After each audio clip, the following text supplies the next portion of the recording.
today to look at Liverpool against Napoli in Dublin, the penultimate pre-season friendly for Liverpool, and some big news coming from Dublin is that Klopp has named just about his strongest side to face the side who finished second in Serie A last season. So let's take a quick run through the team then, Scott. We're both in agreement that the Klopp's really going for it here, isn't he? Well, you called it yesterday that the managers would play the strong 11s. I still think it's a massive risk, because what happens if one of those particular top three players gets an injury? We're looking at Man United against Bayern tomorrow, and I said to you yesterday I'd be surprised if some of these big World Cup stars played. Pogba, Martial, although there's a big question mark over him. I'm talking about Man United already, and we're here to talk about Liverpool. So I'm very surprised, but you know what? For Liverpool fans, that's a real treat. And in fairness to Klopp, let's give him his dues. Maybe he's come over to Dublin and he accepts that, massive Irish following for Liverpool. So let's give the fans who have paid a lot of money their money's worth. Yeah. Let's just roll out the big stars. Mane, Firmino, Salah, got a big look at Keita there. So I mean, obviously, I can't wait to watch you lose, but I'm excited to see the big players back. And Championship football was back today. Community Shield tomorrow, Manchester City and Chelsea. Liverpool playing, a very, very strong team in the pre-season friendly. Football really is back. It is indeed, yeah. A joy today for Liverpool fans should be the debut of the recently signed Brazilian goalkeeper Alisson. Joe Gomez, we hinted last night that he potentially will start the season given injury problems and the late return as well of Lovren following the World Cup. He's in today alongside Van Dijk. Klein plays at right back. That's significant for me as well. Trent Alexander-Arnold, he is just back from the World Cup, but I do see Klein, a fully fit Klein, putting him under pressure for that right back spot. Well, that's been a problem for Klein. Couldn't get a game with injuries towards the end of last season. Dangerous player from right back going forward. Very solid defensively, maybe a few question marks, but he was a big miss towards the end of last season. He'd have been a good player to have in that Champions League final, and he was a loss for Liverpool. And it is funny because Klopp has spent so much money bolstering the midfield and the attack, and we're going to get to look at one of the midfielders tonight, but he's chosen not to invest heavily defensively, and maybe that's because he thinks Nathaniel Klein's coming back, and if he's fit, it's going to be a great season. So guys, look, just to let you know, we're streaming this live on YouTube, so make sure you enable the live chat function. That means we can respond to your comments during the show, and in addition to that, we'll be posting the pre-match preview and post-match on our Facebook page. And we do have a competition running, Barry, at the minute on our Facebook Yes, page. we do. If you would like to win either a Manchester United or Liverpool top for this season with your preferred number and name on the back, we've already had loads of entries on Facebook. Some quite witty ones as well. I saw today somebody wanted Bale on the back. Another person said Harry Kane 10 on the back of the Liverpool shirt. Maybe they know something we don't. Yeah, maybe. But look, it's a great competition, and we're running that to the end of the month. And then we'll be drawing the winner on the 3rd of September. So free to enter, get involved with that. So look, it's going to be a great game. Yeah, it should be. I really am looking forward to seeing these guys back following their exploits in the World Cup. You've got Firmino leading the line, and that, Holy Trinity now, as I'm referring to it. I mean, it's quite special how they go forward as a unit, isn't it? Mane, Salah and Firmino. Yeah, I think we should also say that, to our millions of subscribers, that the only other significant thing today is that both of us got a haircut. Not in the same shop. Coincidental. Yeah. So it is interesting, and we've lined it up that Keita is going to be a deeper lying midfielder. If it is a 4-3-3, which we expect it to be, Milner is going to be the workhorse somewhere in the middle of that three-man midfield, with Wijnaldum with a bit of a license to get forward. But who knows? I mean, we don't know, because we talked in the last couple of shows about the fact that Fabinho and Keita look to be two players that like to sit back and maybe burst forward, but not everyone's going to be able to play that role in the season, especially if you've got to factor in Jordan Henderson's going to have to get a game, and other players as well. Yeah, Lallana. They can't all sit back. Someone's going to have to start from a more advanced position. Yeah, and it's interesting to look at the bench today. Fabinho is on the bench, as is Shaqiri. I expect to see both of those guys in the second half, given their performances in pre-season. It is a strongish bench too. Daniel Sturridge has been on hot form in the matches in the US. So lots of changes I anticipate in this game. Although Napoli, well, they represent quite a stern test here. No, it's a good test. They obviously did well towards the end of last season in Serie A. Lost one or two players in the summer that's going to be a bit of a blow to them. And a new manager coming in, and we fans of the Premier League and football know the manager very well. I think fans around the world know him. He's been Bayern München, Chelsea, PSG, AC Milan, Carlo Ancelotti, of course. He's a very popular manager, and it's one of those things where you can say this about a lot of managers, and time moves on very quickly in football. But to me, Chelsea, that was a mistake that Chelsea made whenever they sacked him. They didn't really have a plan in place. I don't think that he did a bad job. He won the double in the first season that he was manager there. Barely survived the following season. Very popular around Chelsea. I think the supporters are still massively a fan of Carlo Ancelotti, and he's had a fantastic career. He's one of the only football people who's had as successful a playing career as he has a managerial career. I think you can say Zidane is now maybe at that level as well with what he's done at Real Madrid, but very, very few can replicate their success as a player, as a manager, and that Carlo Ancelotti's done that. No, I take that point.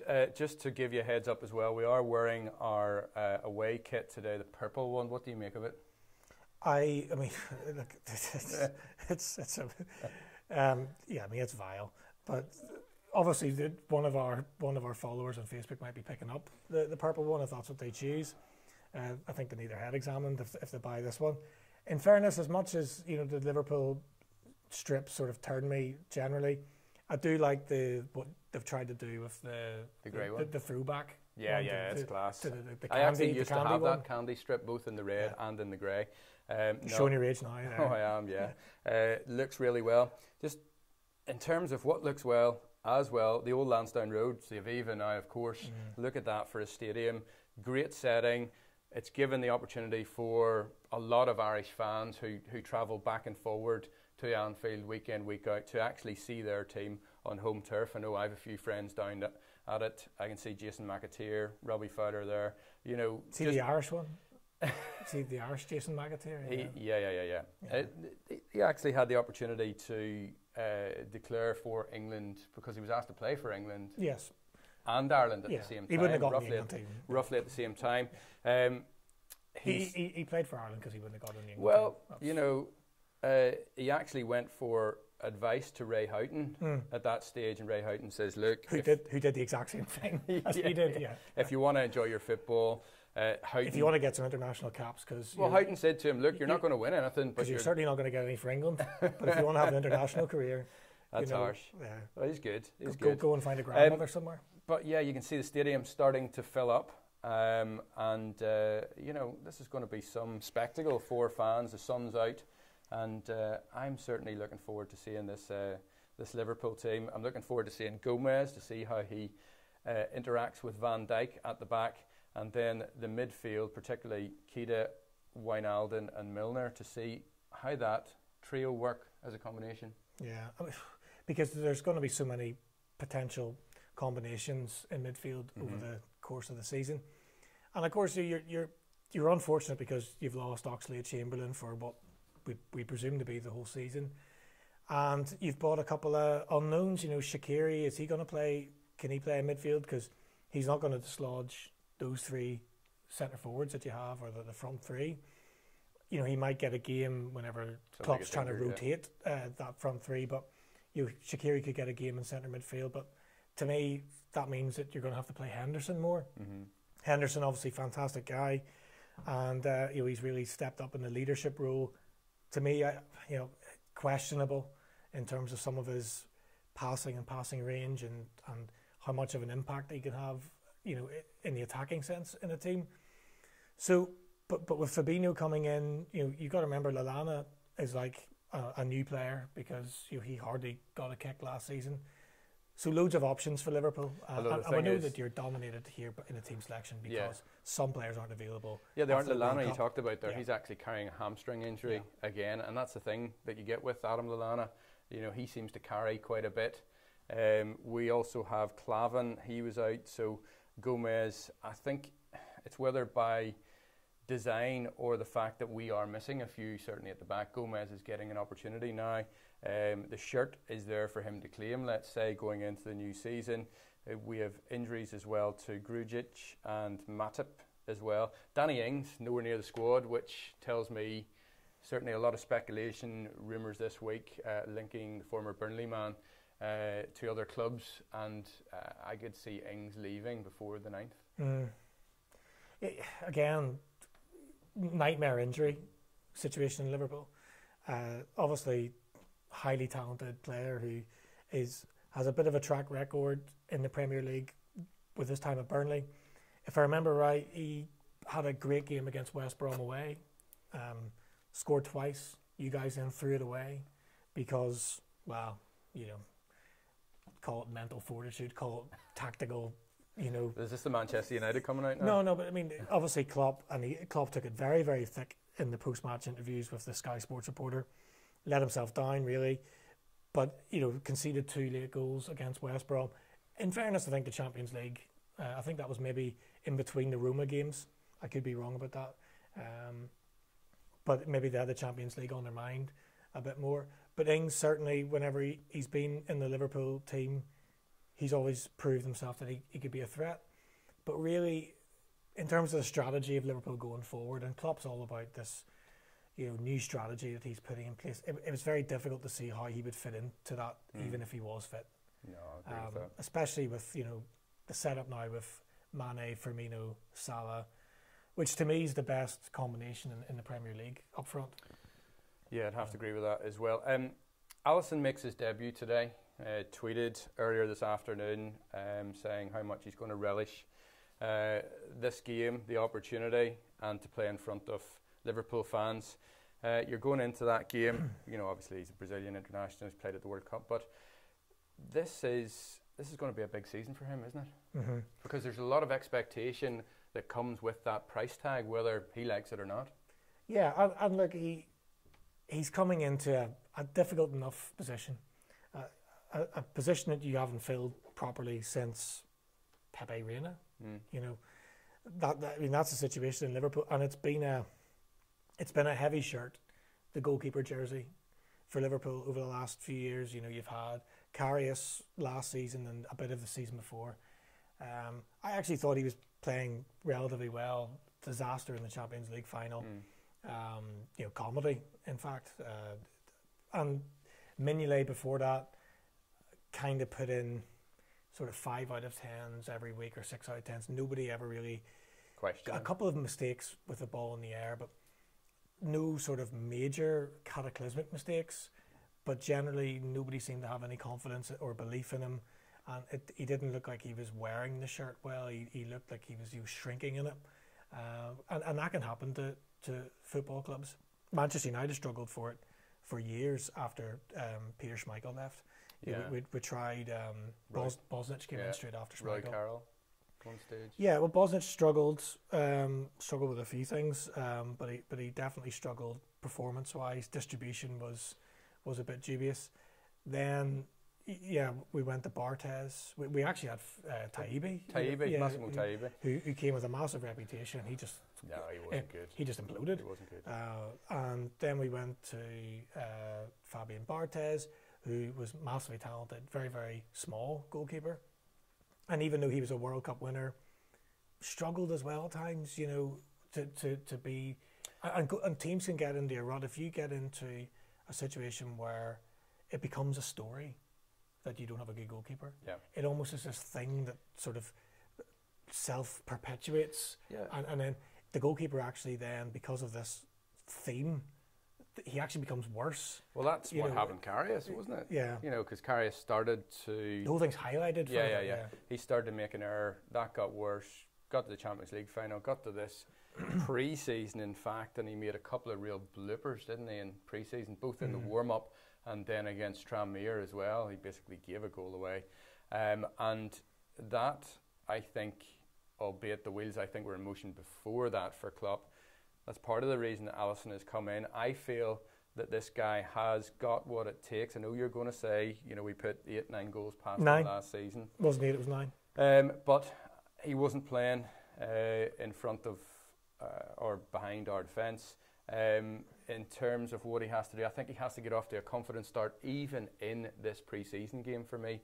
I think he has to basically hit the ground running with no time for onlookers, for journalists, for fans to basically start questioning the goalkeeper before he's got, Well, everyone's waiting for it. Well, there you go. So, the journalists, sports reporters, me. Yeah, well, we know you are. We're just waiting for, one to go through his body, one to go through the legs, something. Or, nice cross into the middle, flaps at it. We're looking for stuff like that. You got to remember as well, David De Gea, best goalkeeper in the world.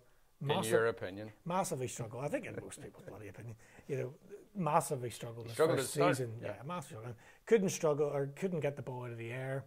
Struggling to command the penalty area, physically looked a bit weak on it, and then you look at you fast forward a couple of seasons and guys world class. Yeah, he wins your Player of the Year every year. What does that say about your club, your team? Well, he won it. I think he won it every single year, apart from one that Ander Herrera won it, and that's even worse. That just sums up the situation that Manchester United was in under, David Moyes and Louis van Gaal, and to some extent Jose Mourinho. But overall, Mourinho's taken the club massively forward. It just hasn't been pretty to watch. No, it definitely hasn't. Listen, do get, if you're watching, in touch with us. Do send us your comments. Enable the chat function on YouTube. Send us messages on Facebook or across the other platforms as well. Do that for this game if you're watching it. Tell us your thoughts. How do you think Liverpool are going to do here? Do you think Klopp is taking a chance in naming such a strong team here? Who do you think will come on in the second half? Any comments that you have, do send them our way. Do we have to talk about Liverpool all night, or do we Well, is there another team? There is, and importantly, Manchester United, who are playing Bayern Munich tomorrow. And didn't we predict this? That I said Anthony Martial is going to be in the shop window, and today Lewandowski linked with a move to Bayern Munich in a swap deal of some kind with cash for Robert Lewandowski. I don't believe that for a second. I don't know about you. I don't think they'd let him go. I think we mentioned yesterday that that this is the thing about speculation now. You can just say whatever you want, when you want, and that was pretty widely reported today that Lewandowski in a swap deal with Martial plus money. Would that be a good deal for Manchester United? I don't think so. I do. For Lewandowski? Yeah. For Martial? Yeah, I do, yeah. Particularly if Martial is going to, if we are to believe what's going on with Martial, his attitude, some potential issues in the background, whether he's going to be used as a bit part player this season, whether you're going to see the best of him this season. Would I swap him for Lewandowski? Yeah, I would. I don't see how Lewandowski fits in the Man United team because he's going to dislodge Lukaku or they're going to have to change the setup. That's because he's a target man as well, isn't he? So they actually, I do take that point. How would you play the two up top? Could you integrate them? You'd have to go back to what I talked about, a few shows ago, which is the 3-4-3 formation or 3-4-1-2. It would work lovely if you had two out and out centre forwards up front. And United did have a good run with that formation last season for a couple of games. But to me, if Jose's going to play the same sort of rigid structure 4-2-3-1, then I don't see Lewandowski being, any point to it. Because it's going to, all you're going to do is you're going to replace one striker for another, and you're not really going to take that big leap forward that you would expect a big marquee signing like Lewandowski to take you forward. Yeah, be difficult for Lewandowski to come because he'll be tapped into exactly what you are saying. You know, he'll know that Lukaku's up there. He's on form. Certainly was the end of the season in the World Cup as well. So, you know, I just don't see it being attractive to Lewandowski. So I don't think that will get off the ground. It's unless he's bored. You know, I don't think he had a particularly good season last season. He struggled a bit in the Champions League towards the tail end. You know, I don't think he got as many goals as last season, and he cut a bit of a unhappier figure at Munich than he did the previous couple of seasons. So maybe he's thinking, I'm bored of this, just running riot in the German league. You know, I'm 30 years of age nearly. Let me test myself one more time. Haven't played in the biggest league in the world, and for one of the biggest clubs in the world. Good comment coming in there. Yeah, Mahmoud, you're saying, is Fekir coming or not? What's the latest? Well, wee Fekir. Is he the wee Fekir. What? Yeah, a bit more speculation last night and today that Fekir's representatives are potentially still wanting him to move to Liverpool, but it may take a transfer request from the player. Now, I'm not sure what Fekir would lose out by handing in a transfer request. I would say that would potentially hurt him in the pocket in some shape or form. But in terms of the likelihood of him coming in the next 5 days, I don't think he will. I don't think. No, and more, you know, speculation was about Aaron Ramsey as well, and players who can play in a similar position. I wonder if the Shaqiri thing has maybe just, you know, that's enough for Klopp. You know, because we've talked that Shaqiri could play maybe right wing if Salah needs a rest or whatever, but he could probably play the top of a three-man midfield, which is where Fekir would probably want to play anyway. You might have enough, but a lot of it does depend on whether Keita and Fabinho both are going to play deep-lying midfield positions, because I don't understand how that's going to gel. If one of them plays further forward or starts in a more advanced position, I don't think you need Fekir. If I was, and maybe what's happening is a bit like the Jose Mourinho situation, that Klopp has given the Liverpool board a short list of key targets, and they've gone out and got virtually every single one of them apart from Fekir, but he's still on the list, and it's still drawing a lot of speculation. But it might be totally dead, for all we know.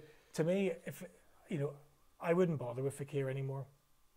It would be another central defender if I was managing Liverpool's transfer. Yeah, I think you're right, but the goals that Fekir brought his team last season, you know, it's remarkable. There's obviously something that has prevented Liverpool going back to that deal, which was very nearly over the line. My understanding is that he actually recorded a piece to camera with LFC TV, you know, basically saying that he'd signed. He'd signed, yeah. It might have been done remotely. Yeah, but you know, not from Melwood, it might have been done from potentially. But you know, that tells me that the deal was close to being completed. Was it a fitness test? Was that it was a knee problem, and he did fail a fitness test. Yes, but it's whether then the outcome of that has actually, whether that has dictated to Klopp, look, I think this guy, if we bring him in, it's too much of a high risk strategy. He could get injured, and then you know, where we stand then. Well, somebody's got cold feet. Yeah. Around that deal, because as you say, it looked as if it was all lined up. But it'll be interesting to see. You know, it's now not an area that I think you need to strengthen. I think you've over-egged it, if anything. You know, in that part of the pitch. Well, we'll see. Starting today with the Napoli game, we are expecting the teams to be out on the pitch within the next couple of minutes at the Aviva, which looks absolutely glorious. The sun basking the pitch, the fans. Was it sunny everywhere but here today? Yeah, was that it? Yeah. It's the hottest day of all time in Europe, Southern Europe. Okay. They reckon it's the hottest day since records began. That's what the speculation look, you know, we went through quite a heat wave. You can't complain, but you are complaining. Yeah. It's nothing compared to the heat in this studio. But in terms of Napoli as well, what kind of a contest do you expect this to be today? You know, because they've got a pretty strong team out. Insigne, Milik up top. Yeah, former Polish player. Yeah, we used to do a bit of commentary, didn't we, on the Polish Ekstraklasa, and he played for Górnik Zabrze. Yeah, back then. Former Leverkusen player. They've also got as well a new guy coming in to goal, Pepe Reina. We touched on him during the week. Heard of him before, yeah. Yeah, Reina was with Napoli up until last season he's gone to AC Milan. So today we're going to see Karnezis, the Greek international in goal, who they've signed from Udinese. But Napoli came second last season, and they flirted with Serie A with winning it last season. In the end, they were pipped by, I think it was 4 points to the title by Juve. So I certainly think that this is a stern test for Liverpool. It's not one necessarily that everyone would agree with. People like to go in and play championship sides, to get, a few wins under the belt.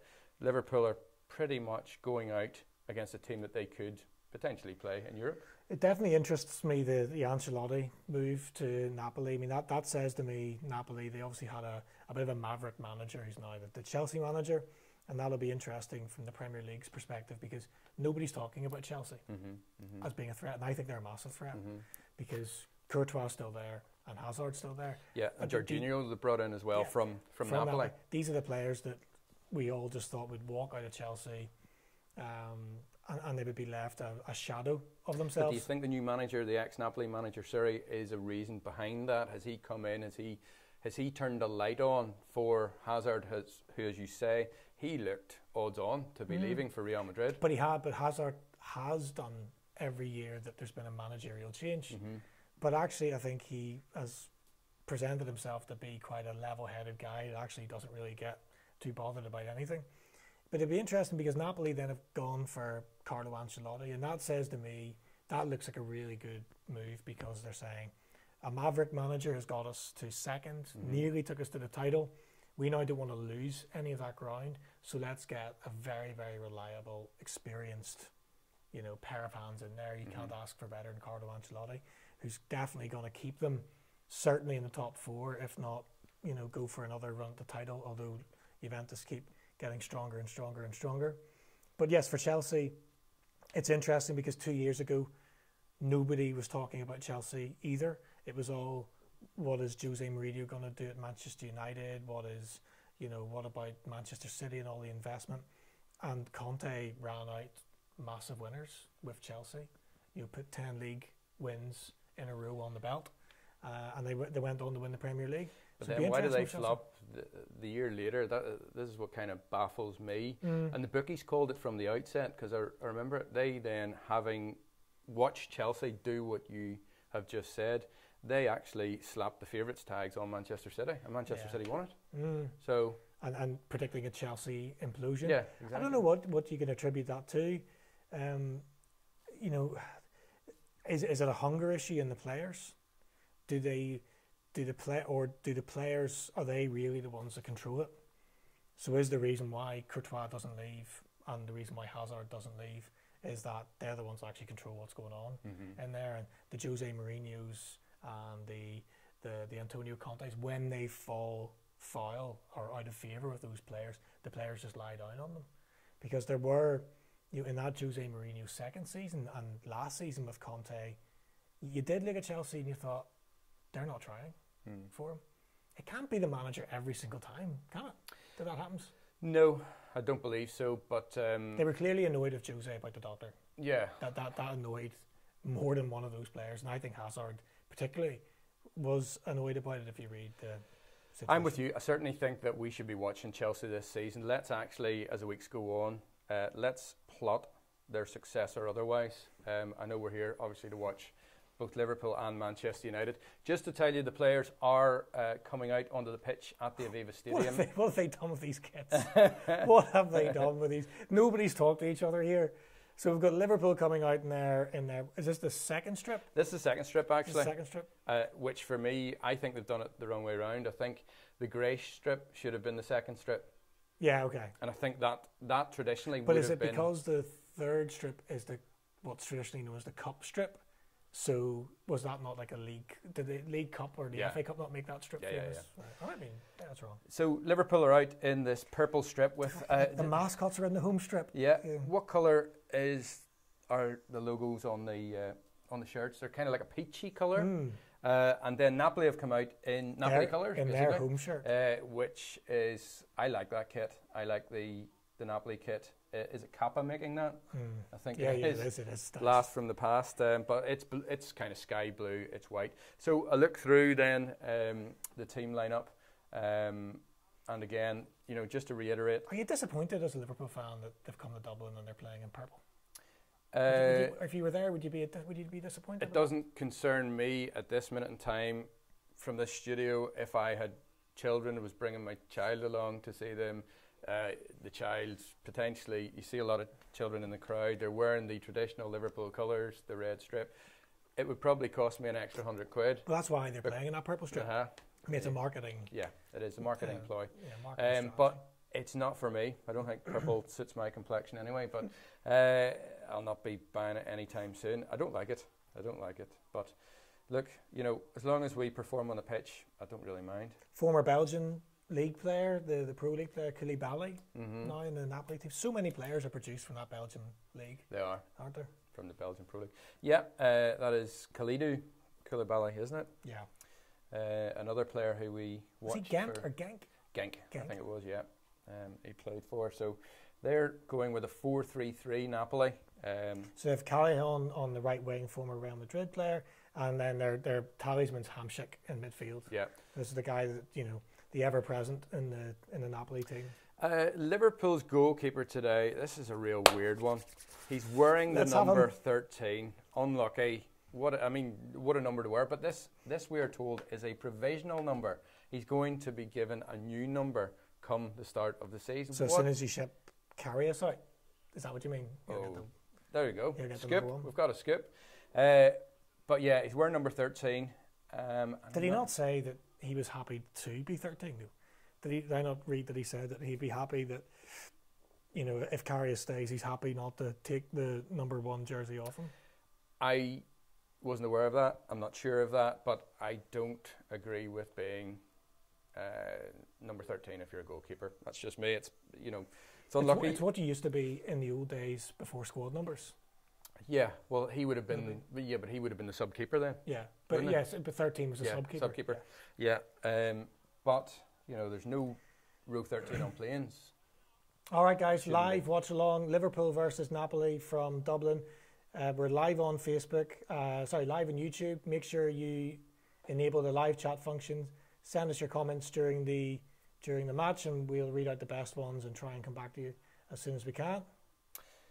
So Liverpool starting off playing from right to left, attacking at this minute in time the Napoli goal, and the goalkeeper Karnizis gets the first touch for Napoli. But yeah, to me the interesting thing is how midfield sets up for Liverpool with Keita.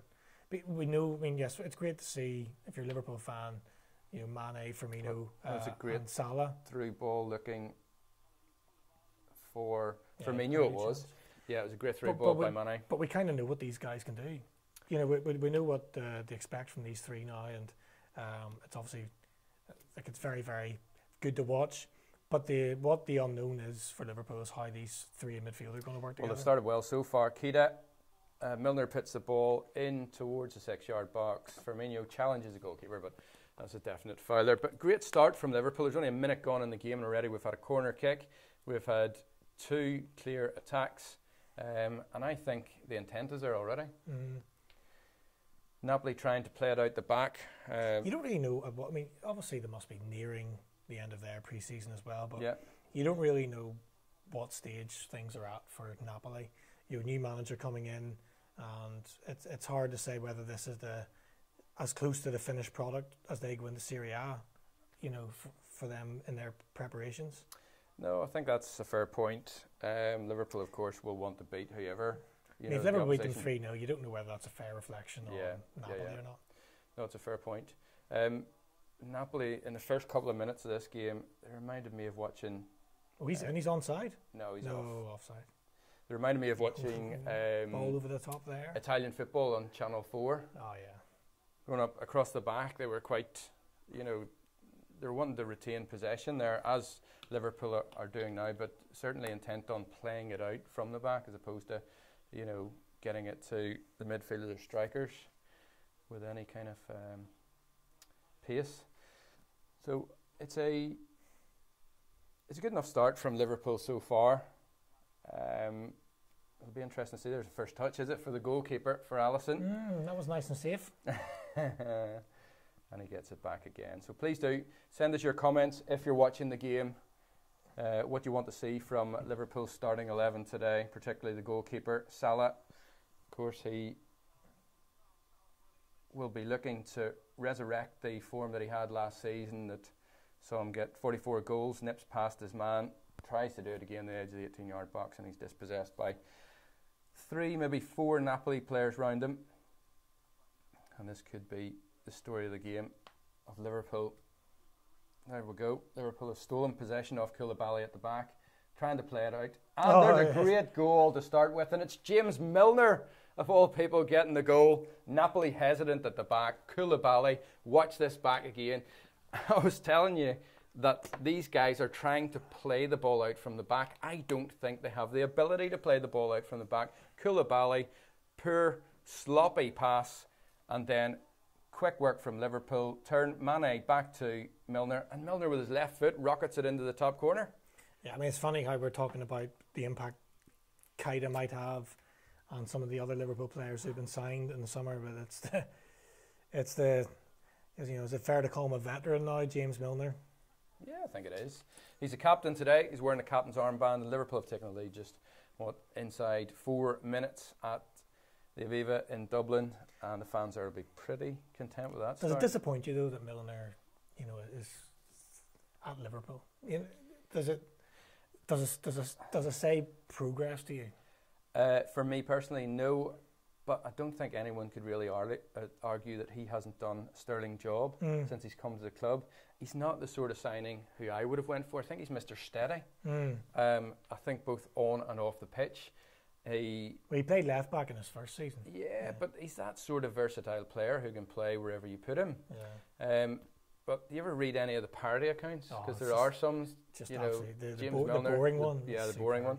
And yes, he kind of does that as well on the pitch. He goes about his business in a quiet kind of way. But in saying that, I think he's improved since he's left City. I really do. The only thing is, he's not getting any younger. No. That's the difficulty. Now, Napoli on the attack now. I'd be interested to see how Klein does here. That's just easy. Didn't have anything to do in the end. And Gomez, it was clearing up, but Milner gave it away cheaply. Yeah, it's one of those things where you get, Milner plays well, does a great job, but it's not exactly a glamour signing. And at the time, I thought, oh dear, that's like a short-term one. That's papering over the cracks. And if you're a supporter, you want to see real sort of progress signings. Players that are going to make you take that quantum leap forward. So I think whenever Liverpool signed Milner, it was sort of like a bit of a groan. Nothing against Milner, but he has resurrected, I think, his midfield career at Liverpool. I definitely think he has.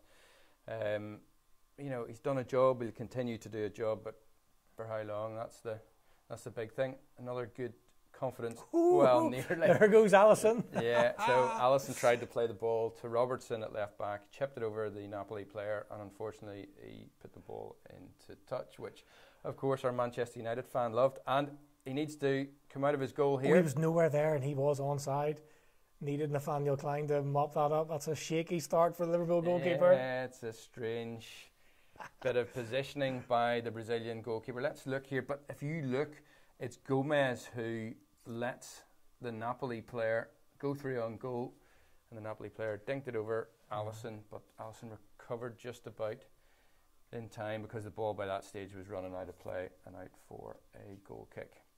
So Liverpool leading against Napoli by 1-0, and intent on playing out back here. Van Dijk plays the ball to Robertson, and Robertson, he gives Liverpool, I think, that way forward, great way out. shape at the back, doesn't he? Yeah, I mean that we obviously United, we have a right-footed left back, which I just think gets you off on the on the wrong foot. Yeah, you do. And Liverpool are coming forward here again. It must be 2-0. It must be 2-0. No. I think the wrong ball was picked the first time. He should have gone left to Mane immediately. Yeah, Mane had an opportunity there inside the 18-yard box, and just like you, Scott. I think he should have got the ball maybe away first time. He took a touch. God, I mean, Napoli look nowhere defensively here at all. No. Let's see this Liverpool corner. Van Dijk will be the target here, no doubt. And let's see how Napoli defend it. If this is how Napoli are going to play this season, I'd be worried for them. Yeah, but we don't know where they're at in their what stage of the development they're at. Maybe the managerial change has been a total upheaval for them. And Liverpool win yet again another corner. That's 3 corners now inside 9 minutes. The fans will be enjoying this in Dublin. Liverpool's pre-season, well, it's been good. They lost to Dortmund, of course, by 3-1, but then they beat Manchester United. Goalkeeper nowhere again. It is 2-0. Yeah, it's 2-0 to Liverpool already. 8.5 minutes gone, and that's Wijnaldum, isn't it?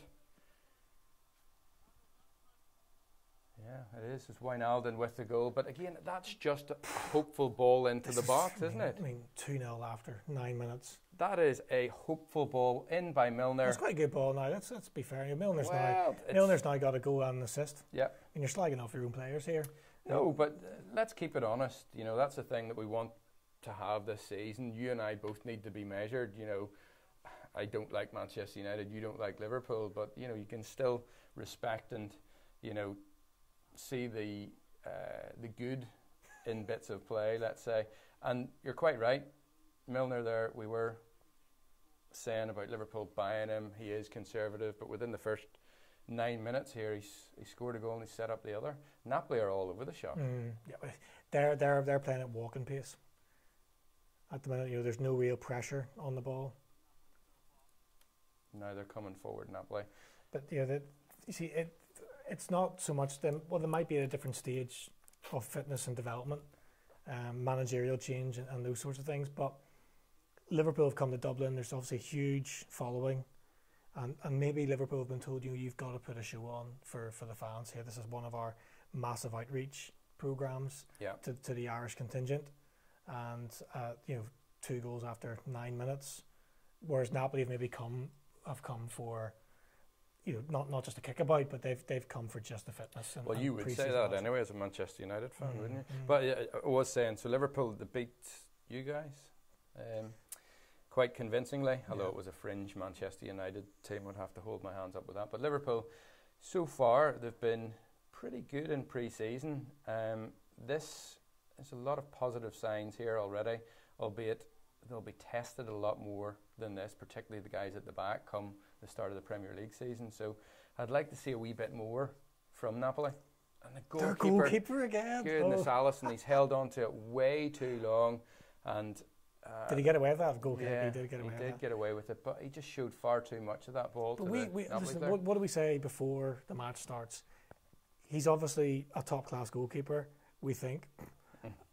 But you can be a top-class goalkeeper and come into a club that's had a massive problem with goalkeeping in that position, and the shirt just weighs heavier.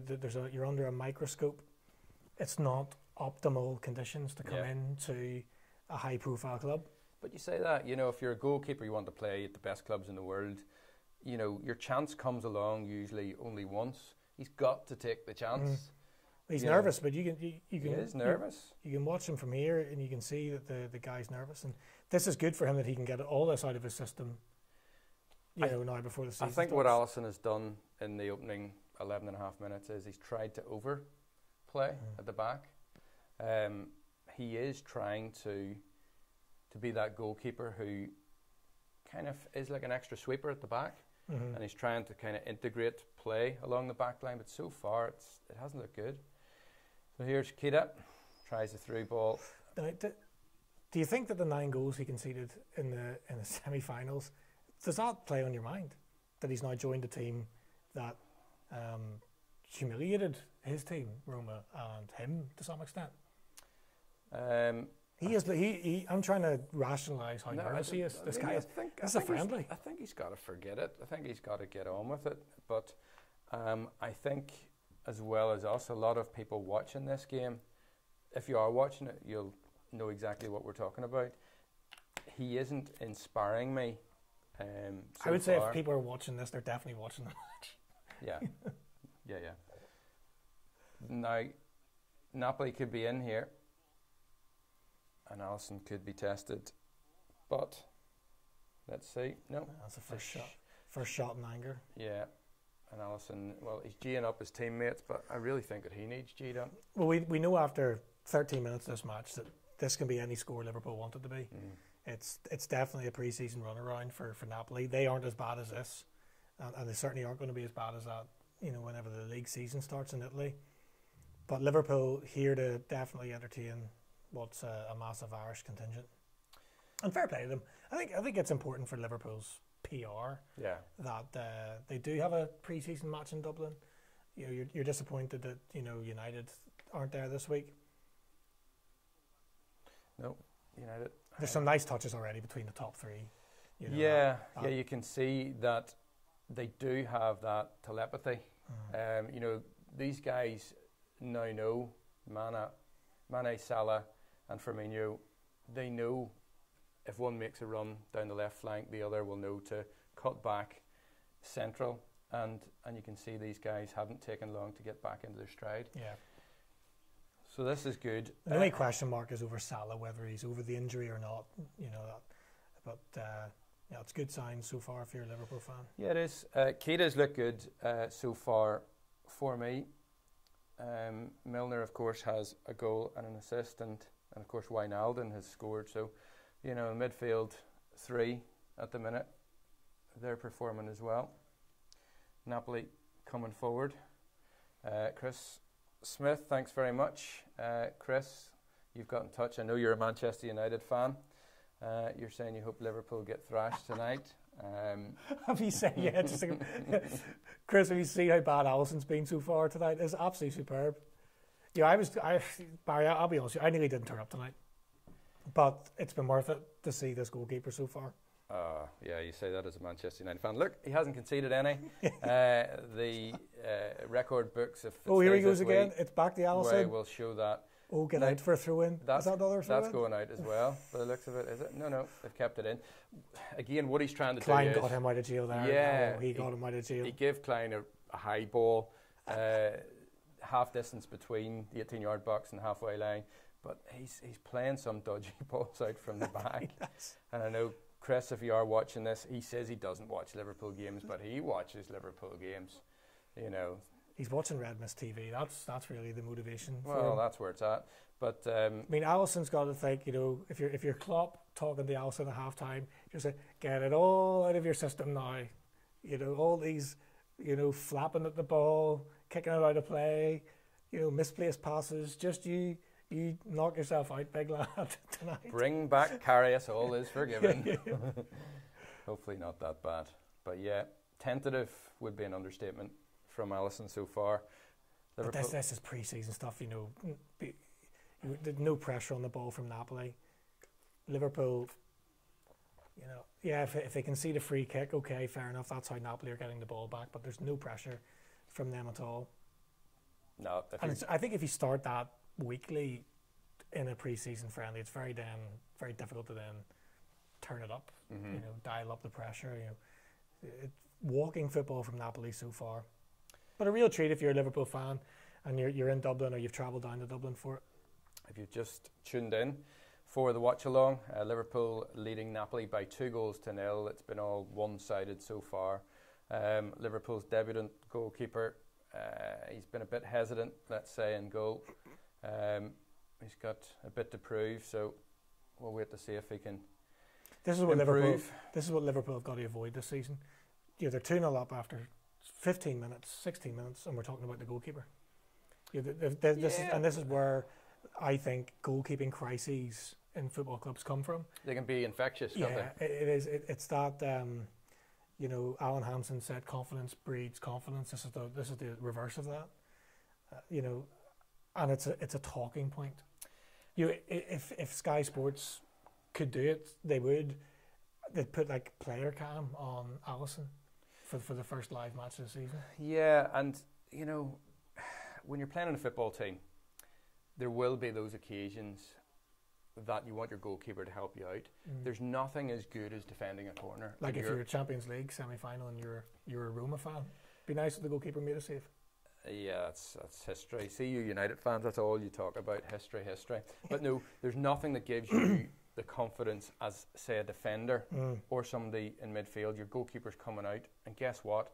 He's taking that pressure off you time and time again. Liverpool's players will want to feel that they have that behind them this season. Yeah. So I just hope for Alisson's sake that he can, I think once he gets and makes the first save, unfortunately in this game, Liverpool they're now walking in this match, and it's just too easy for them, isn't it? Which you do expect from a pre-season match to some extent, but the first 2 minutes have defined this match, and all we want is this goalkeeper to be tested now. And Chris, you're saying De Gea still the best goalkeeper in the world. You would say that, albeit he's hashtagging Karius as #1 fan. Chuckle. You'll not be chuckling come the first game of the season when you play Leicester City and you're 2-0 down. What I will say about Karius is that we've started a social media channel, right? So you can't be. It's very ironic of us to criticise social media, but some of the abuse he got on social media was an absolute disgrace. It's absolutely horrific. If you can't, I would say if you can't back your player, but you know what? You want honesty about your players, and let's face it, if you're Karius, you know how bad you've been. You don't need people to be, kind of going over the top. I would say, yes, give your opinion, but when, there was talk of death threats and all this type of stuff, I mean, that should not go on in modern day football, modern day life. No, but humanity has taken a step back over the last few years with social media. Big time. Have a drink. With that kind of stuff that goes on. Yeah. That's done. The reason I'm laughing is you say humanity has taken a step back. I did see there was a parody account, and it was showing what will happen in years to come. Granda 50 years ago was kind of in the mines, and then the modern day Granda stepped forward 50 years. He's playing Fortnite, and he's basically keyboard warrior. That's it.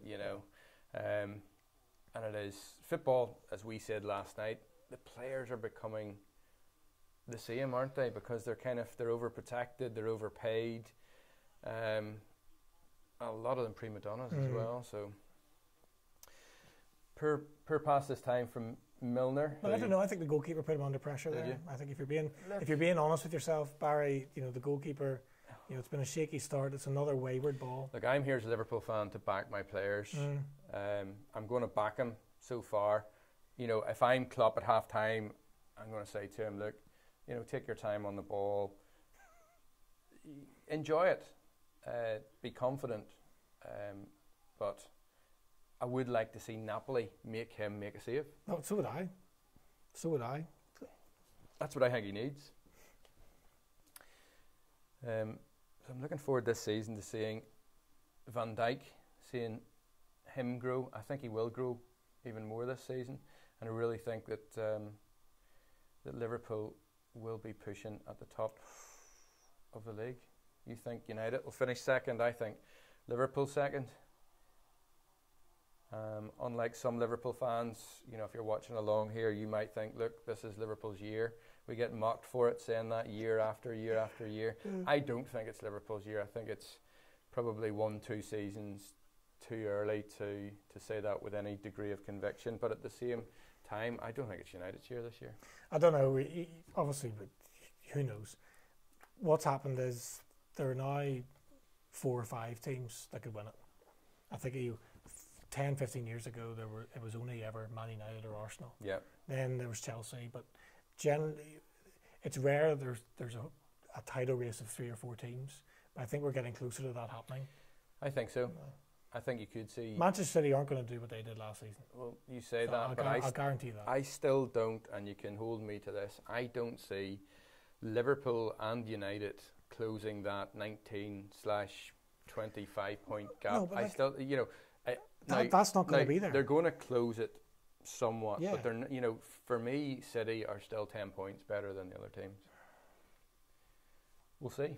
We'll see. Time will tell. Time will tell. They got that momentum that Leicester got the year before. They put 13 league wins in a row. You can't recover from that. And they're obviously an excellent team. I'm not suggesting that they're not, but that is what won the title for them. 39 points from 39. Very hard to recover from it. They're not as good as being 20 points clear of the rest. They have their vulnerabilities. And also back-to-back titles as well is very, very difficult. It's proven difficult for very difficult. Teams that aren't Man United. Do they? Well, that's in the modern Premier League era, it just hasn't happened. Potentially. Here's the goalkeeper again. Oh goodness me! It's another poor clearance. It is a poor clearance. Another poor clearance out of defence. Oh, you're going to be punished. Come forward. And he would not have got to that either. So Napoli flashed the shot wide from about 12 yards. The goalkeeper just was Milik. He was nowhere there. I'm not sure. I think he might have got the Milik shot if it was on target. I don't think possibly, but it all started from another poor clearance from Alisson. And I'm enjoying this, really. Well, you're not enjoying the scoreline, but potentially you're enjoying the fact that Alisson, he keeps getting the ball and that's a better ball. He keeps firing it here, there and everywhere. Now what I would like to see him doing is to pick out some of his Liverpool teammates who keep giving him the ball. So I was going to say, would it be an idea for Liverpool defenders not to pass the ball back to him every single time they have the ball? Well, do you know what? It is obvious that they're doing that, and for me what that says is that's deliberate. At training, Klopp has actually identified this is what we want to do this season. I don't think that that's coincidental. He's got the ball more than any outfield player. It's been given to him so many times in the opening 24 minutes here. I do think it's a deliberate ploy that we're trying to do it, but for me it never really works. That style of football that Barcelona endorsed, all the way through the keeper time again. Barcelona are Barcelona. We're Liverpool, you're United. You don't have the luxury of being able to do that time and time again. It takes a very special goalkeeper to be able to play that brand of football. Yeah, and the Barcelona goalkeepers were never really that great over the last 10, 15 years. I don't really think Victor Valdez was that great a keeper. Tremendous distribution on the ball. They had the other goalkeeper, Pinto. They've had Ter Stegen. They're not great goalkeepers because they don't need to be. There's the first partial save from Alisson. What do you think of that? That looked uncomfortable. I could have had more conviction with that. Can't criticise him because it didn't go in. I'm criticising him because if you're a goalkeeper, you're 66 million quid's worth. That is an easy save to make. He's nearly flapped that in. He has nearly flapped that in. He flapped at a ball that he should have taken down low to his right. It wasn't a difficult shot. There was no venom in it, and somehow it squirmed out of his hands and out for a corner. I agree with you. I think it's a disgrace. There's a good claim. Now he's taken better claim. A corner kick. If you're rating Alisson out of 10 for the first quarter of this match, I'm giving him 4. 4? Yeah. 4. Look, if you tune into this programme this season, you're going to get honesty from me. And that means not just backing your team for the sake of it. I know other social media fan channels and personalities on there, no matter what happens, they back their club. Yes, I'll back the club, but certainly if a player isn't playing well, you've got to say he's not playing well. Agreed? I agree with you, and I think Liverpool, Van Dijk and Gomez, if they would stop, giving them dodgy balls back and putting them under pressure, because Napoli came here with no fight whatsoever, but the Alisson situation is now actually giving them encouragement. So they're now starting to press a little bit more than they were in the first 20 minutes. And it's because they fancy this goalkeeper. Well, fancy getting at him. I'm going to predict the future here, right? All tomorrow's newspaper headlines are certainly within the first bit of body of the text. All social media channels that refer to this game, I think we're going to have a situation, unless he plays brilliantly from here on, they're going to put the spotlight on this goalkeeper. Yeah, because I bet you they will. It has been uncertain. So let us know what you think, guys. How is Alisson getting on from your perspective as we are 30 minutes nearly into this match? It's pre-season as well. I mean, I've seen enough to know that he's not a silver bullet, and very few goalkeepers in this world, no matter how much money you've paid for them, are going to be a silver bullet. No goalkeeper just comes in rock solid from day one. There's always a a process. But this situation of Gomez and Van Dijk passing it backwards to him in a triangle is not helping the guy.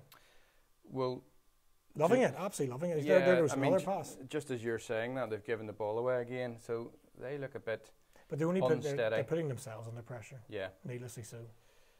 What worries me... But this is where you're strong. I mean, as soon as these quick passes through midfield...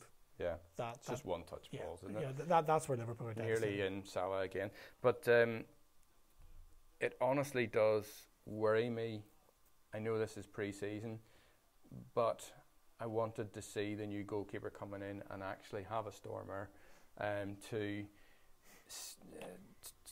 basically lay down a marker for his Liverpool career. You have a commanding presence from the off. And he's done anything but. I think the position carries too much recent history of problems for anyone to do that. So Liverpool... You get Neuer could come in and I think he would go, right, this is going to take a while to get used to this. Milner with another corner floated into the box and... Free kick. Oh, it's a free kick. Liverpool had the ball in the back of the net. I think it was Wijnaldum again who smashed it home. But is that... Napoli very weak defensively. They're weak in the air. They look physically a lot weaker than Liverpool. So I still think Liverpool could run out 4 or 5 goal winners here. Yeah, it's a difficult one. I don't. For me, what have you learned so far? I've learned that the goalkeeper needs time. I've learned that you give four at a time. Yeah. I've learned that the 3 guys up top, they've kind of left off. They've hit the ground where they left off last season. But Napoli are the real big disappointment here for me.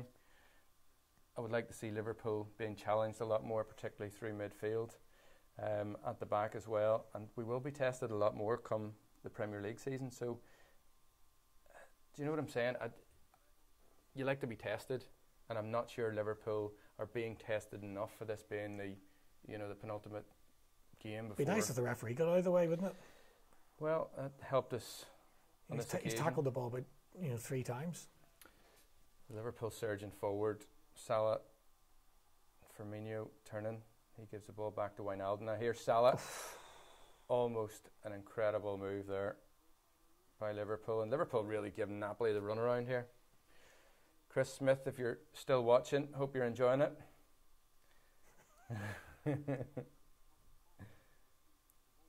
Let's see if Liverpool can work the ball across the back. There's no pressure coming from Napoli, so I am, when the ball's farther back towards Alisson, they're getting encouragement. So they're pressing in the final quarter, but when the ball's in the middle of the pitch, it's easy for Liverpool. Yeah, it's too easy so far. This is what the Liverpool fans want to see. If you've come to Dublin, you want to see Liverpool put on a bit of a show, and they're doing that. They could have had 4 or 5 goals by now.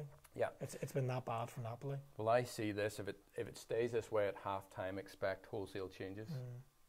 Definitely. As you say, what do you learn from this? We learn that. We learn that the 3 forwards are still top class. Mane, Firmino, Salah. Keita, I haven't seen much of him. No, really. He hasn't had a big influence so far.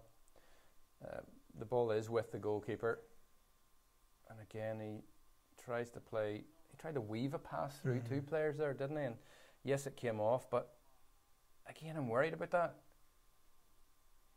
Interesting though that Keita is definitely playing the deeper of the 3. Yeah. And then Wijnaldum and Milner are sort of oscillating between the further forward of the 3. But this is the thing, Keita is definitely the defensive midfielder. It's almost like it becomes a 5 whenever they don't have the ball at the back. So where does Fabinho sit in with that?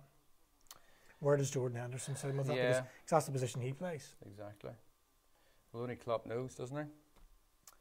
Be interested to see, because Henderson, he'll definitely go straight back in.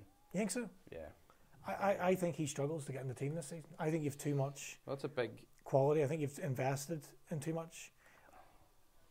I think they're it's horses for courses with Jordan Henderson. I think there are going to be games, maybe away to the big teams he plays because of his responsibility and his defensive sense of responsibility. maybe if you're playing, I don't know, maybe if you sign Fekir or Aaron Ramsey, you know, maybe they just are such attacking players with no defensive responsibility that you have to play Henderson. You know, but I'm not sure he starts in your first 11. Yeah, it's definitely a good discussion point. He's obviously not going to come in at the start of the season here, given he's just back from the World Cup. He hasn't played for Liverpool in pre-season, and he'll need match fitness as well. But from being, from having the armband to, what you're surmising, him not being in the team. It's a lovely little ball to the top. So here's the first real chance that we've seen Salah stretch his legs. He loves that cutting in, doesn't he, on the left foot? I just wonder if that's going to be disallowed, but I wonder if the Napoli player kicked it back. Yeah, that's what Firmino's saying. Yeah. So Firmino... ball's in the back of the net again, but disallowed for offside. But so let's just take another look at it. Yeah, I think that's a goal. I think that's a good Yeah, that is a goal. He is offside, but it's a Napoli defender that pokes it back. I'm not even sure he was offside. I think he's just a little bit beyond. I'm happy. But I mean, he's not offside because it's a Napoli defender. It's one of those things, why? So it should be 3-0 to Liverpool. And does VAR sort that out? I mean, who cares? It's a pre-season match. Yeah. But if that's Premier League stuff, we're up in arms. Yeah. Well, you're up in arms. I'm enjoying it. But I mean, does VAR sort that out? Yeah, VAR would be used by the referee. You would think. They can't bring VAR into the Premier League in its current form. No, I do think they need to tweak its use, and the radical, albeit maybe not radical, way to use it is if you think Hawkeye, if you think tennis, they brought those similar systems in and they trialled them and they tweaked them to the point that now you only get 3 challenges in tennis. So I think they would need to limit the number of challenges a team could have, because you see if it was used the same way it was at the World Cup, where players were up in arms, everyone's suggesting go, watch the screen, take a look at it back. I didn't appreciate that at the World Cup at all. That was shocking to look at. It's just another thing for players to complain about. I wouldn't do it that way at all, though. What makes me laugh about football is that they don't look at the other sports that have implemented this thing already. Like rugby has this sorted. Yes, the referee makes the final call, but the referee in rugby he pretty much goes with what the TMO says. Can I award the try, or is there any reason I can't award the try? What we're doing in football is we're saying, right, here's an iPad and you can rerun footage of the incident. We're expecting a referee to decide that he needs to go over and have a second look at it. And we're expecting him under massive pressure to sit there and mess about, rewind, fast forward, but rewind. It's not only that. Do you remember the goal in the final at the World Cup whenever the referee came over, and what he was actually shown was about 1 second, whereas if he had looked at it in real time, in the context of the move and the fact that the defender was going up to head the ball, wouldn't have had the opportunity to anticipate it hitting his hand, because there was a guy in front of him. So what they did was they took that little snippet out and kept replaying it. We're also saying that the referee has to see the incident to then think, I need a second look at that. But what about the things that are going on behind his back? So the concept of how they've implemented it is totally wrong. They need VAR to be an eye in the sky that's looking at everything. And the VAR just says in the referee's ear, we've just seen an elbow off the ball, that guy's got to be sent off. Just go over and send him off. Or if the referee awards a penalty and it's a clear cut 2 players colliding in the box, he can ask the VAR, is there any reason I can't award the penalty here? Because it looks a clear foul. What do you think? Or was someone offside? Is there a rule that's been broken so that I can't award the penalty? Yeah. They just need to do that way. What did you think of the number of personnel as well? So in other sports, they go to, a single entity, a person, one person. Did you see how many people that there were in the control rooms? Sky Sports wouldn't have that. How many people were there? There were about, I don't know, 4 or 5. Yeah, wearing referees kits. Yeah, wearing referees and kits. they're nowhere near the the stadium. No. They're miles from the stadium. Goodness me. Napoli. Oh, the through on goalkeeper goal. has. Oh. And again, the goalkeeper came, and again, he is less than convincing. So there's a cross come in from the far side. It's looking for Milik, I think it was, Arkadiusz Milik, up top, and Liverpool got away with it. He must have been, was he offside? That could, yeah, that's why it stopped, but Alisson didn't know that. So Alisson, he looked at me as if he should have just intercepted the ball, picked it up, and it didn't get there. What's happened with Alisson? He's got off to a shaky start, and it's got worse.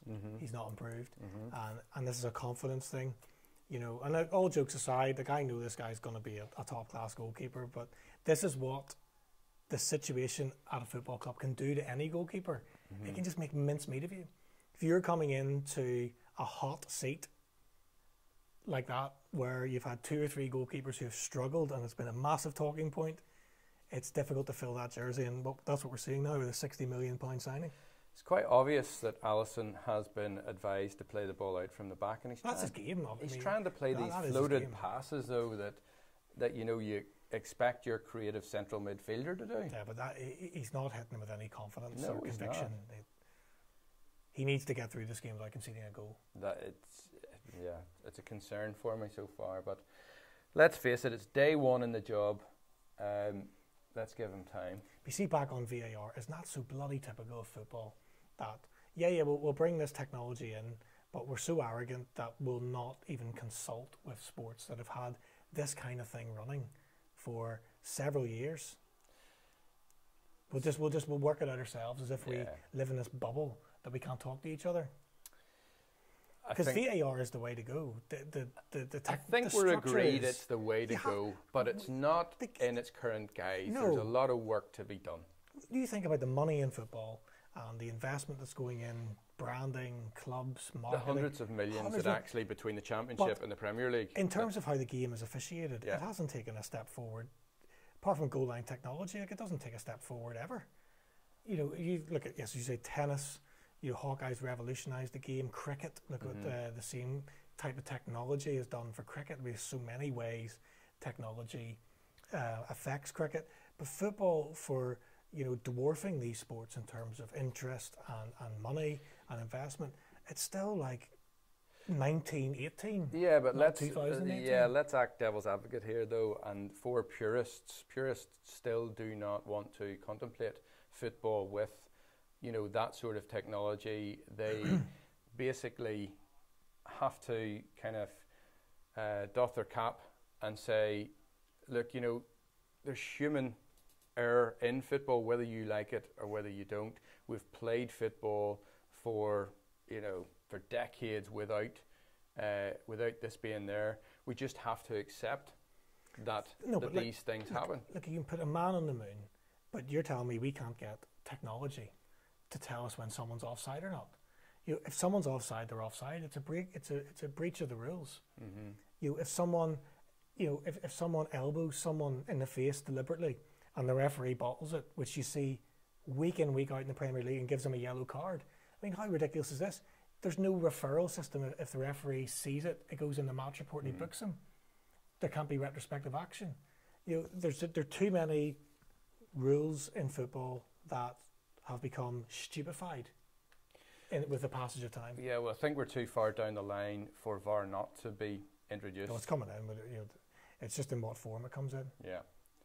But they don't. It's not like since the World Cup, you've not heard any noises coming out of FIFA to say we're having a full-on review of how VAR was, how it went, an assessment. This worked well. This didn't. No, I'm saying elements of it. But it doesn't sound like that's happening. So this is coming in, full stop. Yeah, I think so. I don't know. I'm not a fan of interrupting the game, but in terms of I don't think this level of football and the money involved, I think, do you know what? It has to be brought up. I don't think if you do it well, you don't need to interrupt the game. The game can still flow. We might have to bring it back for a couple of decisions. And if the guys in the VAR studio can't come to a quick decision, then the game goes on. And you know what? That'll be the one where you just can't tell. Was it a foul, or did the striker get there first, or did the defender get there first? Do you know what? It's so 50-50 and these players are so quick. Then let that go on. It's the basic decisions that are like that they're making a mess of. Offsides, the ball going out of play. Can you please tell me why we have goal line technology, right? Which has been a total success. Why we don't have it across the whole perimeter of the pitch? Really, we can't do that. We have Apple, the first £1 trillion company in the world ever. And we can't get a little computer to beep at us whenever the ball goes out of the whole perimeter. You're back to football being historically a purist sport. But if the ball goes out of play, it's out of play. Right. Yeah, I understand it, but you've only got to look at the number of assistant referees that you see in the Champions League. What do those guys do behind the goal? I have no idea. And they've got a half flag. They don't even get the material part of the flag. I don't think that if I was appointed to that, I would take up that position. No. So, but what I think about VAR would be, as well, that you don't need to. I'm not trying to make redundant the position of the assistant referees, but let's say you had a computer and technology that could tell you if the ball went out of play at any point across the perimeter of the pitch. That would then free up the assistant referee to help the referee, hence the term assistant referee, to assist the referee to make the big decisions. So he's not worried about, God, did that ball go out of play down there? I couldn't quite see. Okay, I'll just put my flag up. I'll have a guess, which is what they do. They guess. There's no way a human eye can see 50 yards down the line whether the ball 100% went out of play. There's no way they can. And they're guessing. So take the guesswork out of it. And then the assistant referee could then support the referee, because I got a different angle of that tackle, boss, and I actually think that's a foul. And I'll put my hand up and you can pin it to me that I think it's a penalty. And they'll make a collective decision. You should work for FIFA.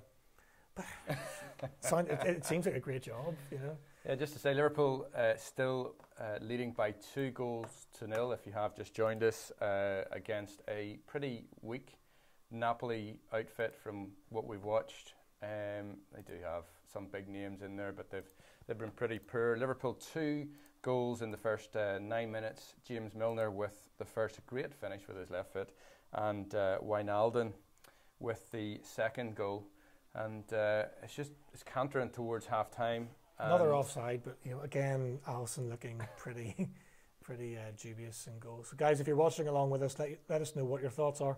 The story is that Alisson, it has been a bit of a struggle in the first half, but some good attacking play from Liverpool, which is what you'd expect. Yeah, it's not long to go now in the first half, and it's a good workout from Liverpool. I suppose it's getting the miles back in the legs ahead of the new league season, but it hasn't been taxing for Liverpool. Napoli poor in the opening 45 minutes, and that is half time. I think referee's blown the whistle right on the 45-minute mark, which is sensible because it is very hot down there. Yeah, so what did we learn in that first half? Well, we talked about it. Liverpool, they're good going forward. We know that. See, they're spraying the pitch at half time. That'll obviously work for those attacking players. Milner's been good in the first half, but the big talking point for me, and I think, we've laboured on it, but I don't think we can do a half-time summation if we don't talk about Alisson. He has been haphazard. It's been a struggle for him, but he's not a bad goalkeeper. It's the situation that has fallen before him, that the Kariuses and the Mignoles, they've been such high-profile problems for Liverpool that he's come in, and I think it would make mincemeat of great goalkeepers. I think De Gea would struggle in that position. Manuel Neuer, all these great goalkeepers of the world, Ter Stegen, because of what's gone before in Liverpool. And it's going to take a while. I think, and often what happens in these situations is he's come in with a big name and a big price tag and a big reputation. I think he's going to have a shocker at the start, and then almost whenever you get the total shocker out of the way, he'll then come back stronger, and then he'll prove himself. By the shocker, you mean this game as opposed to no? I think happening in the league? I think the first 2 or 3 months are going to be hard for him in the Premier League. I think he's going to make plenty of mistakes, but it's not going to mean he's a bad goalkeeper. Liverpool are just going to have to fight through that, and then he'll come back and really be a commanding goalkeeper. But the point about it is, if Liverpool have signed a goalkeeper of this calibre, he's Brazilian international, they bought him for big money. If things start to go badly at the beginning of the league campaign, surely then I don't want to, from a Liverpool perspective, that they throw Karius back in, for argument's sake, if he's still at the club. That's what they did with Mignolet. He was the number one, and then he struggled, and then he was dropped for a couple of big games, and then Karius became the number one goalkeeper, and then he was maybe talent-wise and mentality-wise a backup goalkeeper. Mm-hmm. You're asking him then to be the number one, and it hasn't worked. So that might well happen. It has been such a bad 45 minutes for him. We didn't expect this. We didn't expect him to come under such scrutiny. And the bizarre thing is, I don't really think he's been tested.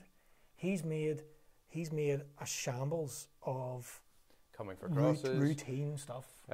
Shambles of the real one shot he had to save, which it's so easy as a goalkeeper, and the shot was tame to start with. He should have lifted it, and it squirmed through his hands. I mean, I don't know.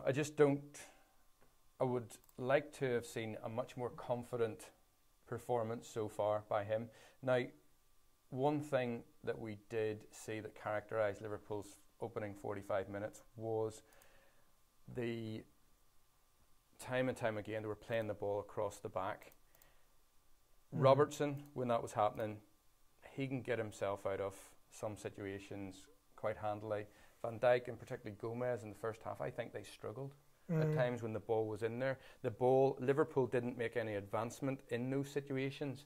In fact, what happened was either lost possession or the ball basically wasn't Liverpool's thereafter. So I think we've struggled across the back four in being creative, and I think we shouldn't be trying to be too creative at the back. So you see what I'm saying? I think it's deliberate. I think it's been a weird setup, because I know what you're trying to say, but the game started, Liverpool started well, and after 10 minutes there were 2 goals up, and it was like Napoli weren't turning up at all for the whole 90 minutes. So Van Dijk and Gomez are immediately lulled into a false sense of security, saying we can pretty much just piss about on the ball here, pass it sideways, we're going to be under no pressure. What then happened was they went back to the goalkeeper a couple of times. He showed himself to not be confident. It gave Napoli a bit of impetus, and all of a sudden Gomez and Van Dijk are in this weird position where, God, are we actually going to have to play tonight? We actually are going to have to run about and make good passes and make good tackles, because I thought those guys up there had this sorted, which they do when you get the ball up to them. But this is why football is the best sport in the world, because it just takes one player, right?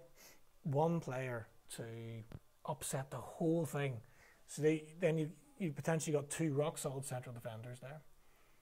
Team's got off to a 2-0 start after 9 minutes, so you're thinking, God, it's going to be 10-0. Goalkeeper has a bit of a shocker, and then all of a sudden you're sitting in a position of uncertainty at half-time. Has this gone well? Actually now, are our defenders doing the right things here? Are they making silly passes? It's funny. It's just that uncertainty it's contagious. And it's typical as well. We're kind of highlighting the negative, whereas Liverpool, I mean, if somebody just joining now, we're leading by 2 goals to 0 at half-time. You've got to see that as a positive, and yes, to a certain extent I do, albeit they're playing against a poorish Napoli outfit, but they've taken full advantage in terms of the chances that Liverpool have had. Milner smashing one into the top corner, then the header from Wijnaldum. But it's funny, our stream, picking up Liverpool FC TV, which is obviously going to show you. I'm not criticising it, because it would be the same if it was United TV. Well, do you know what, Scott? They're going to show us a sanitised version. They're not going to talk about the goalkeeper being a problem. We'll see. I don't see how you could have credibility in what you're doing if you're trying to, give viewers a sense of what's happened in the opening 45 minutes and not talk about the goalkeeper. Because for me, the goalkeeper... He is the story. He is the story of the first half. Even though we're 2-0 up, we look good going forward. But Alisson, he has to be better than that. And he surely will be better than that. Guys, loads of entries coming in for our competition, which is to win an authentic grade replica shirt of your choosing, either Manchester United or Liverpool, home, away, Europe, third strip, whether it's boys or ladies or whatever the cut you want, and personalised with your name and number. Loads of, absolutely loads. I'm just checking online now. We've had 10 since we went live at the start of the match. So we've had something like 120 entrants already. Yeah, so the competition runs right throughout the month of August. All you've got to do is to go onto our Facebook page, like our page, which is important, and then tell us which top you would prefer, Manchester United or Liverpool, and what you would get on the back, whether that be a name or a number. Scott, what would you get in the back? I'd probably be straight up. I do like the home strip. I like where they're going with the blue strip, that it's it's all recyclable stuff, and the home strip is more to do with Newton Heath. I'd probably go straight up with the home strip, maybe long sleeve. Maybe they mix it up a bit of a twist. The United strip is controversial this season, and I've had my say about it. You're talking about the shorts, aren't you? Yeah, because it's the first time that certainly I can remember, unless anyone can correct me, that the home shorts are not white. And I just think, now the actual strip itself, the way it's this Adidas thing where it's two-toned, lovely, it fades from red to black and back to red again. It is very cool. So I'm not knocking the design. The design's stunning.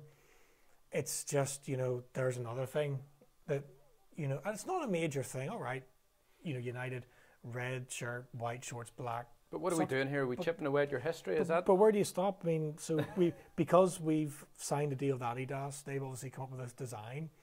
They are paying for the right to design it, and that's the way they want to go. But what happens next? I mean,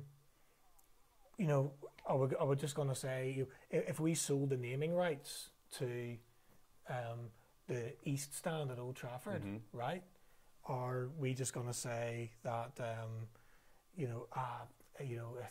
But it's only the Stratford End, or it's only the other, it's only the South Stand, or you'd be amazed at how those. As if you're taking this personally, I just think it just seems that Manchester United, how many things we're going to tinker with. Yeah, well, there's progression to be made. So the club was already a powerhouse brand from the marketing sense and the commercial sense. Without that. What worries me and worries other Man United fans, I think, is that in 4 or 5 short years, this club is now virtually unrecognisable from the Sir Alex Ferguson days. Things move on, and I get that, but it is totally unrecognisable. We don't do things anymore or conduct ourselves at the club the way we used to. Whose fault is that? Is that the manager's fault? Is it the Glazers' fault? Is it a combination? Yeah, the Glazers obviously let the running of the operations of the club are run by the Woodwards and the board. The biggest thing that happened to Manchester United was Ferguson leaving at the same time that David Gill left. Losing those two at the same time was the disaster. The Ferguson retirement was always going to happen, and the transition into a new manager would have been much smoother had David Gill not gone at the same time. David Moyes came in, and he was allowed total leave of senses, whoever let this happen, Woodward. He allowed David Moyes to break up the backroom team. And we talked about it a few times in the previous shows. If David Moyes came to Manchester United, like Ranieri did at Leicester, just with a suitcase, I think things would have worked out differently for Moyes.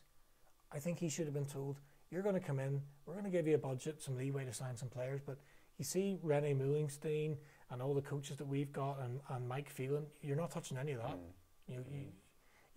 Moyes was not of the stature to be able to come in and just fucking take Manchester United and just rub all that out and start again. It wasn't. Well, it wasn't a start again job. As a Liverpool fan, I loved it. Yeah. Because in Moyes we trust, and it's still it's still out there in Moyes we trust. I think the appointment was the wrong appointment at that time. I think, you know, obviously having Van Halen, he improved things, and Jose has. He didn't. You know, Van Gaal though was the problem with Van Gaal was that his season where he signed a raft of players who are now all gone, apart from Herrera.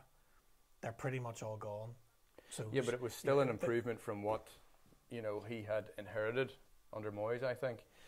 Jose has kind of developed that a bit further, but off the pitch, to me, he's a PR disaster. But back to the tops, I would personally take a Liverpool grey top. The candy stripe, the candy kind of esque one, which I had back in the day. I think it's a class looking top. It's a nice throwback. It is. It's a nice touch. It is indeed. So we're playing, if you haven't heard, in the away purple kit. I get the sense that we're about to see some changes for Liverpool in the second half against Napoli. Shaqiri being one of those who I think will come on at half time. There he is. As if by magic. That's a direct line into Jurgen Klopp. As if by magic, he is ready to come on. Now, who will he come on for? Who do you reckon? Probably Mane or Salah. And where? You think he'd play? But I think it would be interesting if he came on for Wijnaldum, and then we saw how Shaqiri might link up with that top three. That's very true. Goodness me, he's so diminutive, isn't he? He's so small. He's a big cube. Yeah.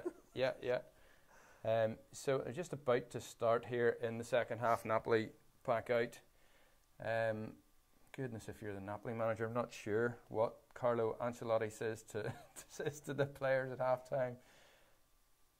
You know, any chance, guys? Any chance of a bit of effort in the second half? So we'll see. So Liverpool looking to add to goals from James Milner and Wijnaldum in the first half in the opening 45.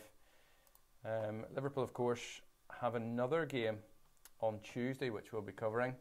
That's against Torino at home, and that will be the last match that they play before their opening Premier League fixture. I think it's against West Ham. Manchester United play tomorrow evening against Bayern Munich in FC Germany. Bayern, yeah.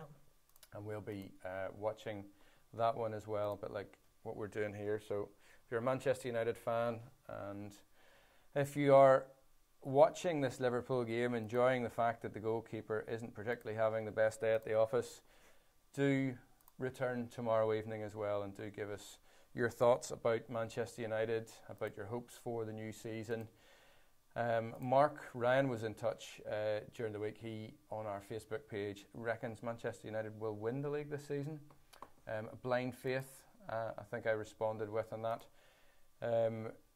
That to me typifies my Manchester United friends, that no matter what the club does, who they bring in, they still have that sense of expectation. Scott, would you see yourself as being? I don't know. I mean, I just think that I think we're more measured than that, if I'm being honest with you. There's just so much uncertainty now. Nobody knows what's going to happen, because you can see us getting off to a really good start because we got off to a really good start last season with Jose, but you can also see like a Chelsea again, you know, a Conte season or a Mourinho season at Chelsea, where it's a total disaster. But I don't know. I think we're just going to have to be balanced about it. I'm struggling to get the stream back up and running here. We may have to. Well, let's see if we can get the stream back operational again. If you are just joining us, to say Liverpool have totally dominated the opening 45 minutes, but it's being played in Dublin at a real pedestrian pace. Great conditions for football, to be fair. Sun-basked former Lansdowne Road, and I can't see now Salah in possession, and that's Shaqiri on the ball. He looks to be setting up on the left-hand side. Didn't quite see who Shaqiri came on for. Well, Mane's still out there. Keita's still out there. So is it Wijnaldum? Or is it Firmino he's come on for? I think he's come on for Firmino. You think so? Do we see Wijnaldum? Yeah, Wijnaldum's. Oh, yes, I think he's out there, isn't he? Let's just check that. Let's just check. That's a good run out for Salah. I thought he might take Salah off just to, the risk factor at half time. Yeah, you called it right, Firmino. Yeah, it's Firmino. Yeah. So it just, maybe that tells you that he fancies Shaqiri as being an option in the front three, not in midfield. Yeah, but in that front three then, who's at the head? It's Mane who's gone to the head of that front three now, isn't it? So Shaqiri out the left-hand side. Hard to say. It looks like Shaqiri's floating about the middle as well. I mean, there's Shaqiri. Yeah, he's in the middle now. Yeah. So let's just see how this pans out in the second half. And it's going to be a suck it and see job. For this, because obviously the guy wants to play on the right if he's playing in an advanced position, but that's going to be occupied by Mo Salah. I wonder, we see Shaqiri taking a set piece here today. Could be an inspired signing by Klopp, in fairness to him, because there weren't many big clubs lining up to sign Shaqiri after the Stoke relegation. Yeah, why not though? Yeah. Why not? But no one was thinking about it. I did read some interesting comments from... 13 million doesn't say that there was a bunch of competition for him. Well, I read some interesting comments from Charlie Adam, who, was basically saying in the changing room, Shaqiri knows of his history, the clubs that he's played for. He has that air of belonging about him. Better moment there for Karius. And therefore, in the changing room, he knew when Stokes' number was up that it wouldn't be difficult for him to engineer a move. So you think he laid down? No, what I think I'm saying is that Klopp has signed somebody who is, he's a big character in the changing room. He and it'll be interesting to see this season how Klopp manages that. All right, so he walked into the Stoke dressing room like, I played for Bayern Munich, I played for Inter, pass the ball to me and I'll sort it out. That's the point. Berbatov did that at Fulham and he became very unpopular in the dressing room. So it'll be interesting to see how Klopp manages Shaqiri this season. Let me tell you, he's going to have to instantly just come back down to planet Earth. Otherwise, it's not going to work for him. But that's the difficulty, because the player will be going in. You can't just change a mindset like that. It's interesting. He has that. So by not starting him in games, which he won't start, I don't think, he'll start some games, but the majority of the time I see him being an impact sub if everyone is fit. If Klopp sees him as a forward, I agree with that. Yeah. So I really think we should be keeping an eye on this season in terms of how Shaqiri is working out. He started brilliantly. The overhead kick he scored against Manchester United was just was absolutely brilliant, easy on the eye. You loved it, didn't you? Easy to do that in pre-season. So no risk, no consequences if it goes over the bar. Well, Shaqiri's on the ball. He's played in Robertson, who cuts pass back towards Salah in the 6-yard box, and Salah just... It's so un-Italian, the defending, isn't it? Yeah, if you think, it is, but Salah really... And they play the flat back four. Napoli as well, which is maybe more of an Ancelotti thing. But it's kind of weird. You're almost expecting, that kind of 5 at the back approach that Juventus have made such a success of and previous Italian teams have. What have you made of Salah so far in this game? For me, he doesn't seem to be right back on it yet. I think he's trying to not be injured. This is not an important match for him. So it's another leg of his recovery. Yeah, he's been quite start-stoppy, and that kind of edge that he had on nearly every defender last season when he played on the shoulder. And he is obviously a world-class player, but to see, as I talked about the fact that Man City got that 13-game momentum, there was a momentum that was following Salah last season where he just, everything he touched turned to goals. I'm sure at times he thought last season, this is amazing, I can't even believe how well this is going. Yeah. It surpassed his expectations. I would say so. It was Ronaldo-like return of investment, absolutely amazing. But there's a bit in that, isn't there, in terms of players like Salah and De Bruyne who couldn't quite hit it off first time around in the Premier League. And yet, you know, you give them 2-3 years, and they've matured beyond all recognition. What do you mean? And is that an indictment of Jose Mourinho? Because he's the manager who sold De Bruyne and Salah. It could be, and it's a fear that actually Manchester United fans might have with Martial to come back and haunt them. What Jose Mourinho says is that I'm not given.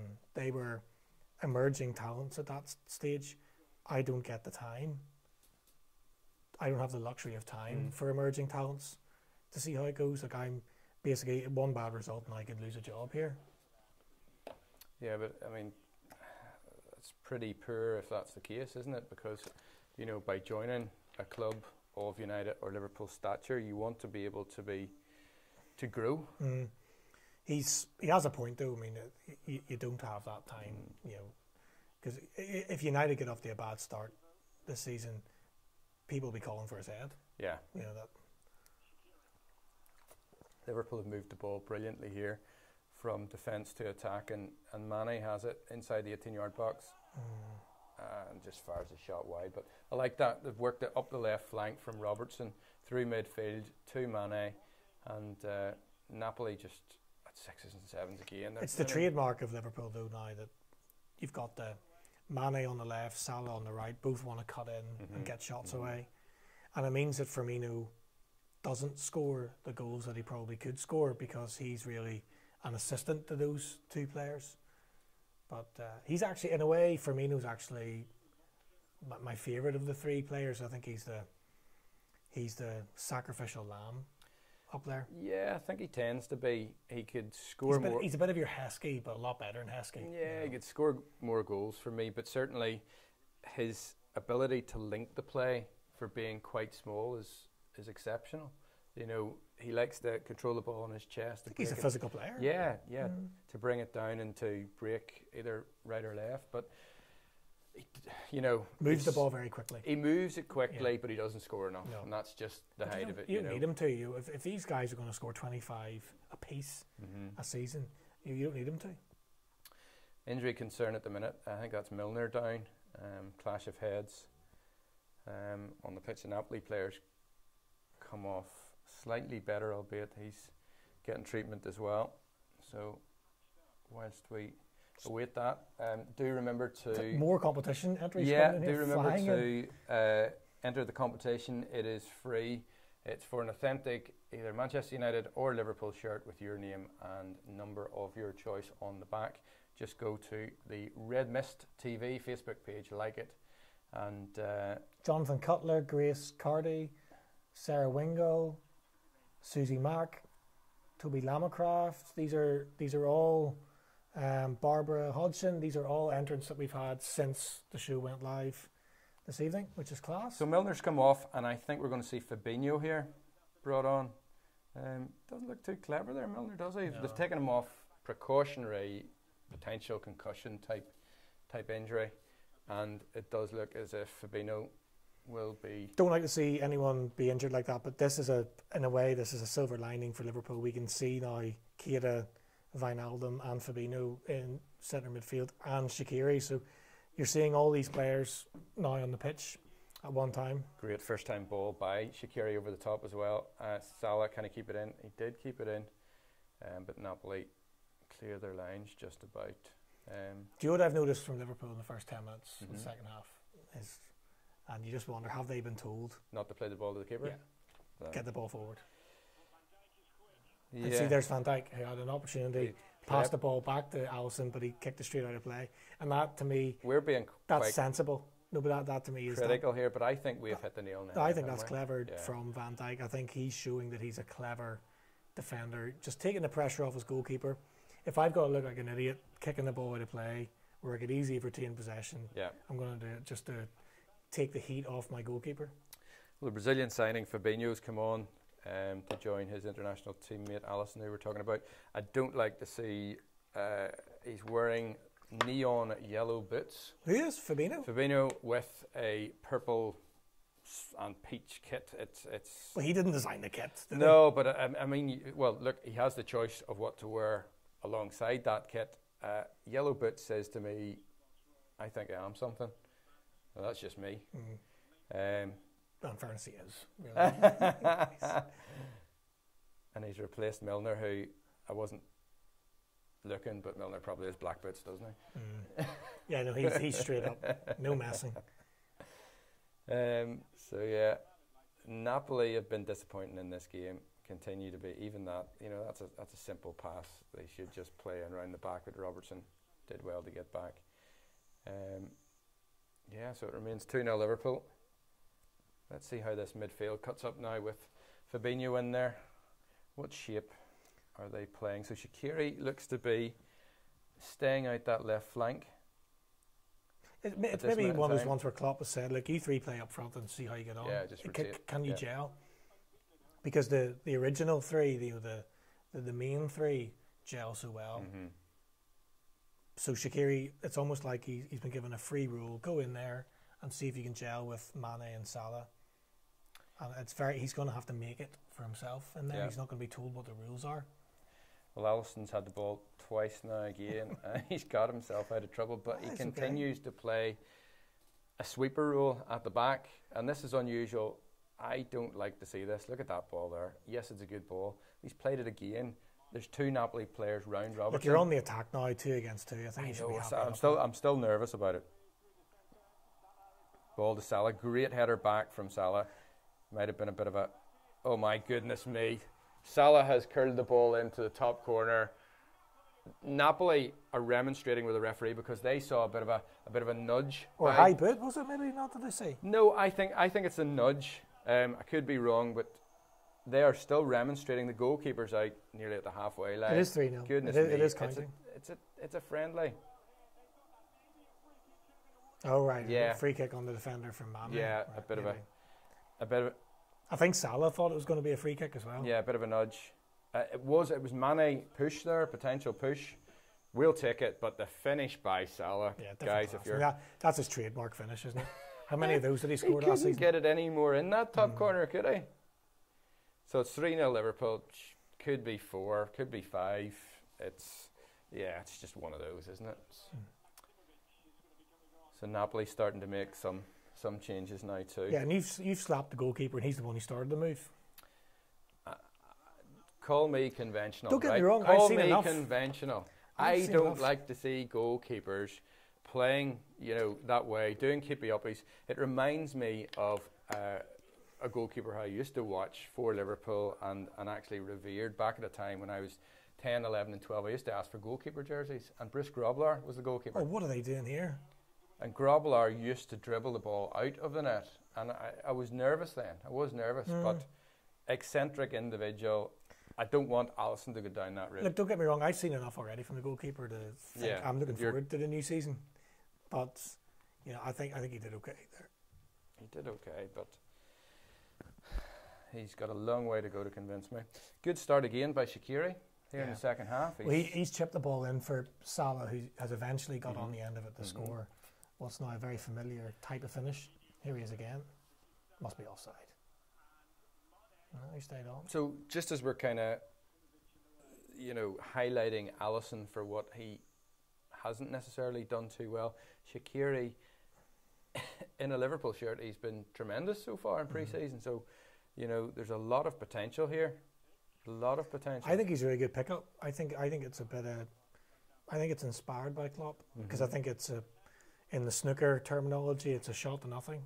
£13 million, which in this day and age is a throwaway amount of money. So nothing can really go wrong. Nobody's really... Expectations are relatively low. But it's clever. He's a talented player. Yeah, so half an hour of the game to go.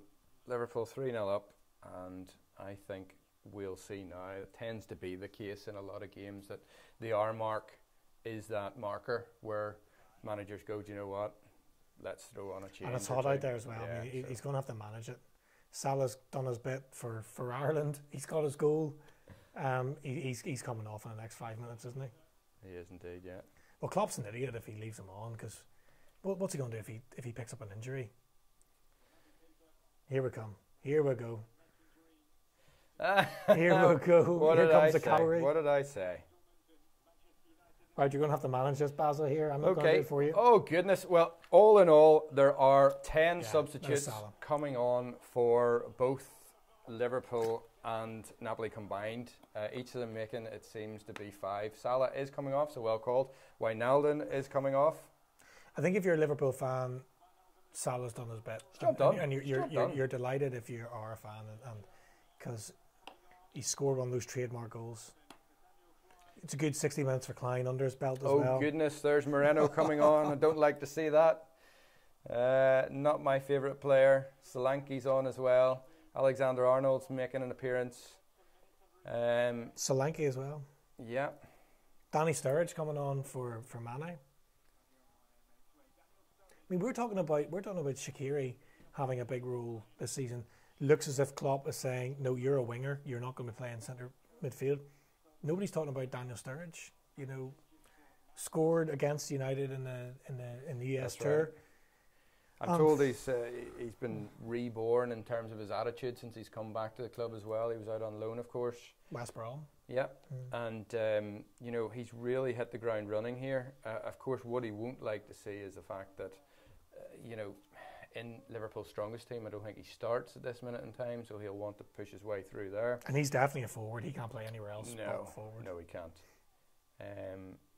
So we'll see. So Liverpool making wholesale changes, as have Napoli. Which you'd expect. So look, I mean, we've put the starting 11 up on the right-hand side. I mean, a lot of those players are now off the pitch, but that is the team that I would judge for a ratings.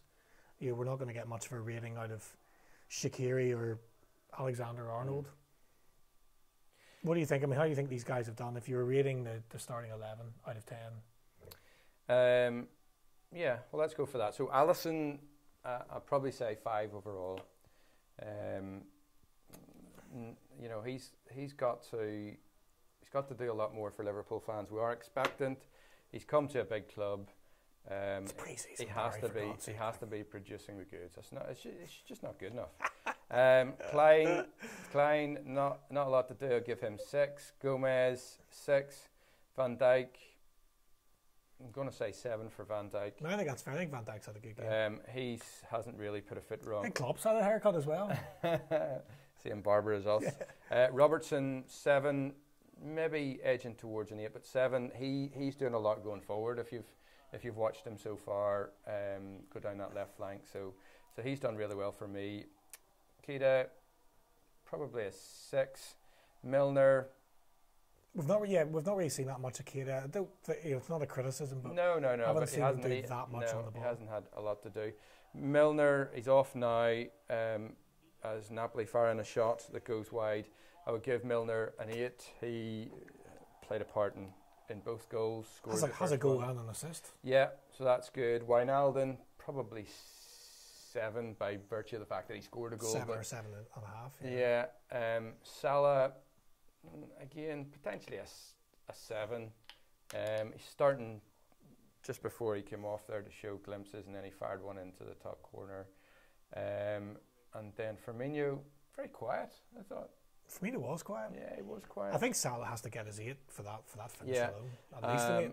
And Mane, maybe a 7 as well. So certainly not going over the top by any stretch but of it's the minutes. It's minutes under the belt and all that sort of stuff. Yeah. That's the real benefit. Very much so. But do you know what I'm really enjoying as a Liverpool fan? That strip. I'm enjoying the luxury of options that we have, and they're not just lightweight options this time around. Who's kind of standing out for me is Shaqiri. He's just on here in the second half. He is, as you thought he might do, he's now out the right hand side. So they're swapping and changing left, right, and centre here. This is where that's where that guy wants to play. Yeah, it's out in the right hand side. To cut in on his left foot. Yeah. So no, it gives me a lot of optimism going into the season. So, and plus another fabulous finish from Salah. Just ridiculous. Well, that's a trademark finish, and that's what we've all come to, love if you're a Liverpool fan, respect if you're not a Liverpool fan. So from a United perspective, and I've just obviously gone through the team, the starters. I've scored them out of 10. Would you differ? No, I think much. that's about right. I think it's about right. I think it's about fair. Goalkeeper wise, I've gone 5. He hasn't conceded. He's got a wee bit steadier, I suppose, as the game has gone on. But I think he would be, he'd be scoring the least out of the starting 11. It's all about what do you guys think, though. I mean, do you agree with Barry's 1 to 11 and the player ratings? Let us know. Post in the comments. We'll read out the best ones. Bit of transfer news actually for United, Barry, is that we expect Fozzie Mensah is going to join Hertha Berlin. Okay. For a season-long loan. Again, that's a disappointing one for United fans. He played pretty well in pre-season. Well, we're kind of wondering, he's had a season on loan at Crystal Palace. Played every game for them pretty much, was a bit of a fixture for them, and what's the point in sending him out on loan again? Is it not really time for him to come into the team? What age is he now? Don't know, Fozzie Mensah. He's a young player, but he might be 22. Thanks for catching me out there. No, it wasn't meant for that, obviously. But all I'm trying to say is he's a young lad. He's a young player. So actually, there is a plan there for him. I'm sure it's being sold to him that way.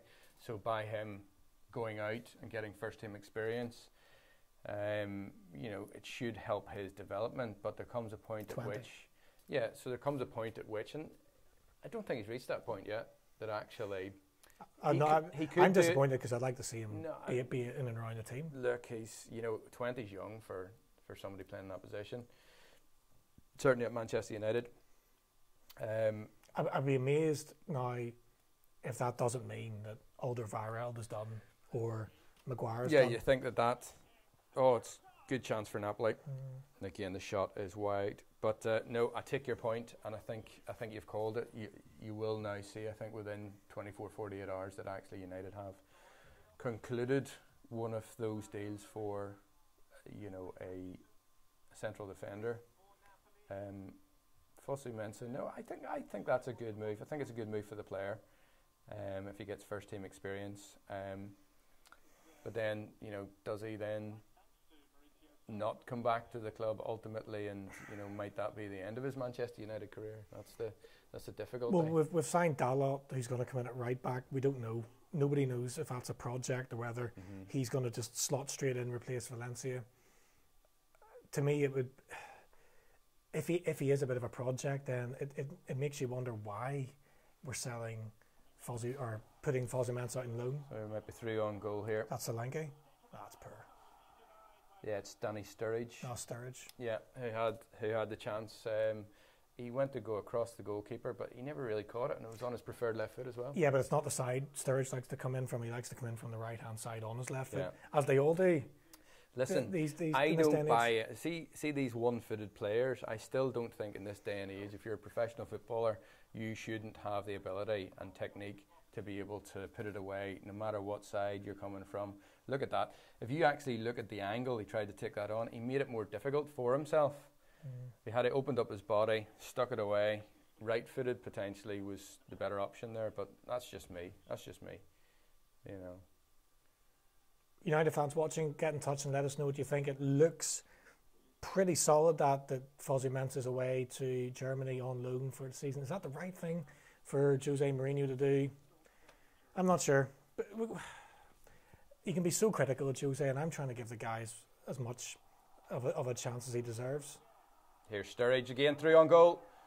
Tried to chip the ball over the goalkeeper, heading towards the top corner, but ultimately he's put it wide. Do you think he should have done better there? What do you reckon? Yeah. It's a similar chance as he had a few minutes ago. There's 2 good chances. Similar position and similar outcome. So Mane is now coming off for Liverpool, with them leading by 3 goals to 0. Is it? Keita, oh, it is. Sorry, it is Keita. And that Origi, I think, is... God, the forgotten man, isn't he? Yeah, very much so. Divock Origi. And you think him and Ings are kind of pitched at the same level. You wonder, if one goes, does that mean the other one stays? Or I think for the player's sake, he has to go out on loan or leave. I don't think he's going to get too many opportunities this season. And still the changes from both clubs.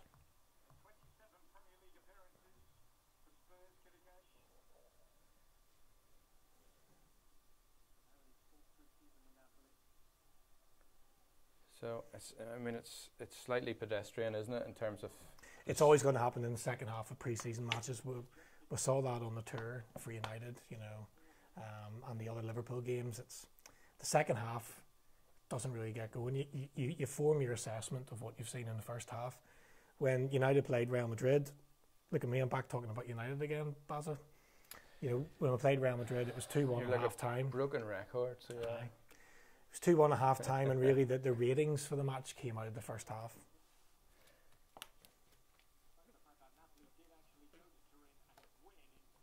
You're not being abused anymore by Chris Smith. He's maybe had enough for the night. Seen enough of Liverpool. Hard for United to watch Liverpool matches. Well, yeah, it's the same both ways. Apart from when we're hammering you by 4-1. Liverpool pushing up here. Oh, that's a bit of a poor ball, but it's covered at the back by Napoli. But if you're a Napoli manager, what on earth have you got out of this game? Fitness and minutes for the players. Here's Shaqiri. There's a good ball. Is it Origi, the goalkeeper? Must be another one, and it is. Danny Sturridge is put the fourth away then. It's important not for Sturridge to get on the score sheet. He's missed a couple of chances, and to tuck one away with a bit of confidence is good for him. Yeah, so the goalkeeper there, if that had been the Liverpool goalkeeper, I wouldn't have been too happy. The shot from Origi, he should have held it. What he did was he just palmed it out straight into the path of Sturridge, who right place, right time, and this time, third time lucky, he stuck it away. Where do Liverpool fans see Sturridge coming in this season? Really interested to hear, Liverpool fans' thoughts, because he's not going to get in the starting 11, is he? No, he's not. He's not. But is he a player who's had his time at Liverpool? Is it time for him to move on, or is he the perfect impact player, or is that what he's not signed Shaqiri for, to do that job? Yeah, I think in the two of those players, you've got two people who can come on and change a game. So actually, that's where I see Liverpool being different this season from the last 3 seasons, for argument's sake. We have a squad now. We have a squad. We don't have 11 starters and 2 or 3 decent ones, and the rest of them you've never heard of, or they're coming through from the academy, etc., etc. We've now got strength and depth, and I think just back to the same point that I said earlier on, how Klopp manages these individuals, that will be the key this season, because you're going to have a lot of disappointed players who could go elsewhere and be starters. So how do you manage that? Yeah, that was the great trick, but great managers down the years have kept a squad happy and motivated. I think the best managers are the ones that can do that. Yeah, and typified by Alex Ferguson, I think, who really was superb at doing that. It was amazing, and his players accepted it. So they didn't play that week. They might be a bit disappointed, but guess what? They didn't come out and shout about it. Whereas, have you read his book? No. On leadership? I know. But, as a Liverpool fan, somebody who I look at with a bit of respect, but certainly not my favourite person. No, but what he said in his book was that he communicated individually with all the players. So if they were out of the team, he had a private one-to-one with them and explained to them why they were out of the team.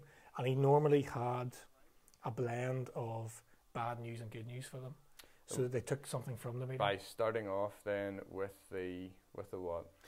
Well, if they were out of the team, he would explain why they were out of the team right. and the tactical decisions why they were out of the team. But he gave them the nugget of you're out of the team because you're probably gonna play in this League Cup match. And here's the carrot. Yeah, here's the carrot. Yeah. So he always communicated with them and kept them on side. And again, as a Liverpool fan, I have to hold my hands up and say he did an unbelievable job with some quite huge characters. Some he was able to manoeuvre into position. Others didn't quite work out, and I think of people like Stam, but Tevez, I suppose. who didn't quite see eye to eye. I think Tevez was the disappointing one. We because a lot of the players have said that he was one of their favourite players to play with. Rooney has said that he's the best. He was the best partner for him. Mm-hmm. So you think all the great players Rooney's played with, Ronaldo, Van Nistelrooy, down through the years, it was Tevez was the best one for him in terms of a partnership.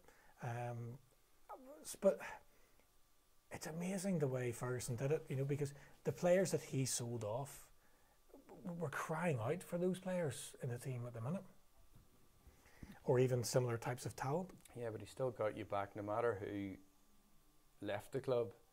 You guys were still able to maintain that level of consistency, and I think that's in the modern game. Other managers don't seem to be able to replicate that at all. Liverpool a chance again. Shaqiri. My goodness, Shaqiri has done it again. No, it isn't. It's Moreno. Oh, I thought it was Shaqiri. You just saw the left foot. Left foot, small, diminutive. You were maybe fooled for a second. I thought it was Shaqiri. Yeah. Why is he that far forward?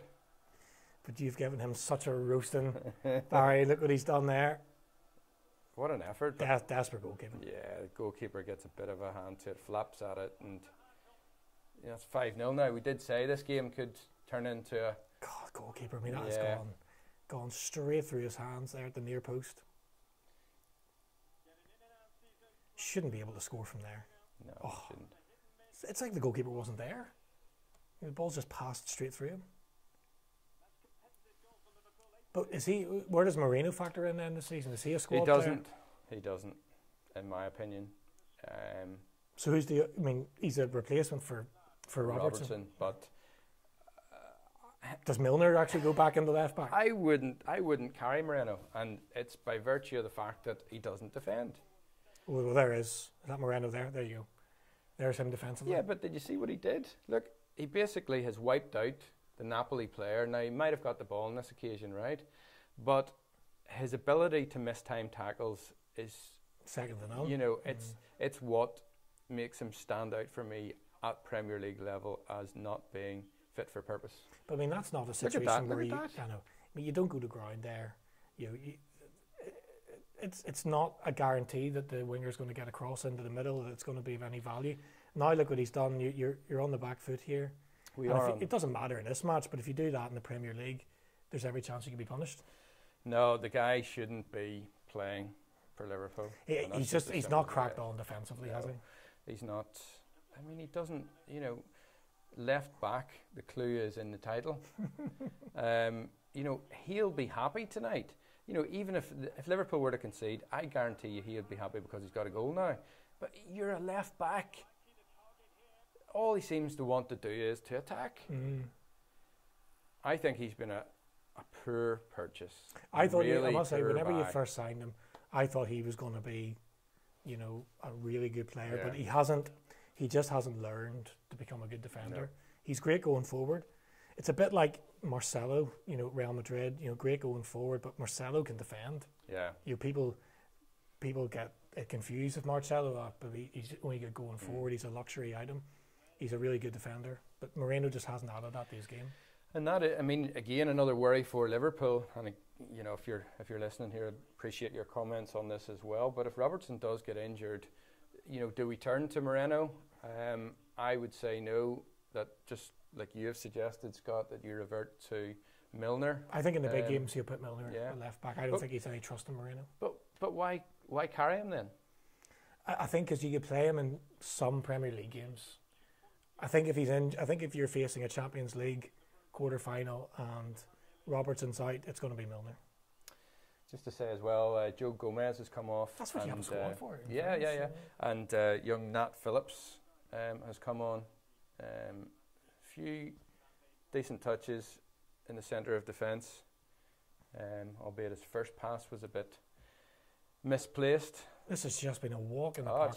A walk in Phoenix Park, you know what I mean? Now, this is a bit... it's a Napoli player. Who cares? We don't mind. Somebody with a war wound, left knee, strapped with the benefit of some ice. But Liverpool, the only injury concern we have, of course, from this game is James Milner, who again, if how we see it, and Liverpool go with their strongest team, I don't think Milner starts. No, he's nowhere near. Decent from Napoli, and the goalkeeper, he did okay there. Yeah. Stood up tall at his front post. But it's funny, it's one of those moments where he doesn't need that. He doesn't need an awkward ball. Yeah, so Alisson, he's got the full 90 minutes, and I think, he's got 82 so far. I don't think he'll bring on any other goalkeeper at this stage. We do have the young lad Kelleher on the bench, who is, of course, from Southern Ireland. So, okay, this time he punched it, Alisson. But do you know what I'm saying? He could throw Kelleher on for the last few minutes. A young goalkeeper. I mean, it's such a continental thing, but the goalkeeper for me there, he's got to come out and claim the ball. But again, that's a confidence thing. Yeah. He is. It's been a difficult night for Alisson. You wouldn't think he was in a team that's winning 5-0 the way he's playing.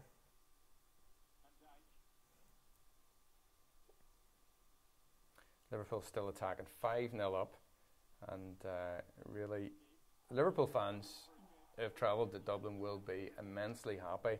You'd say a lot of young lads who maybe are attending their first Liverpool game, young boys and girls, will remember this as being, they're going to see a lot of these guys in a couple of weeks' time on the TV. They can say they were there, they watched them in Dublin, and hopefully from a Liverpool perspective that has given them a taste and a flavour for... I think it's disappointing whenever you turn up the pre-season and you see fringe players or a youth team. You want to see the young players, but you want to see the big names, and they've got that tonight. And I think Liverpool generally now do get their PR right with that kind of thing. I think it would be easy to send out the players that are kind of on the pitch now, and it'd be disappointing. Big option here for Shaqiri. Free kick, Liverpool. Shaqiri takes, decent set piece. He made the goalkeeper work, but it's just too close to him in the end. So he fancies it, doesn't he? Well, he's not short of confidence now.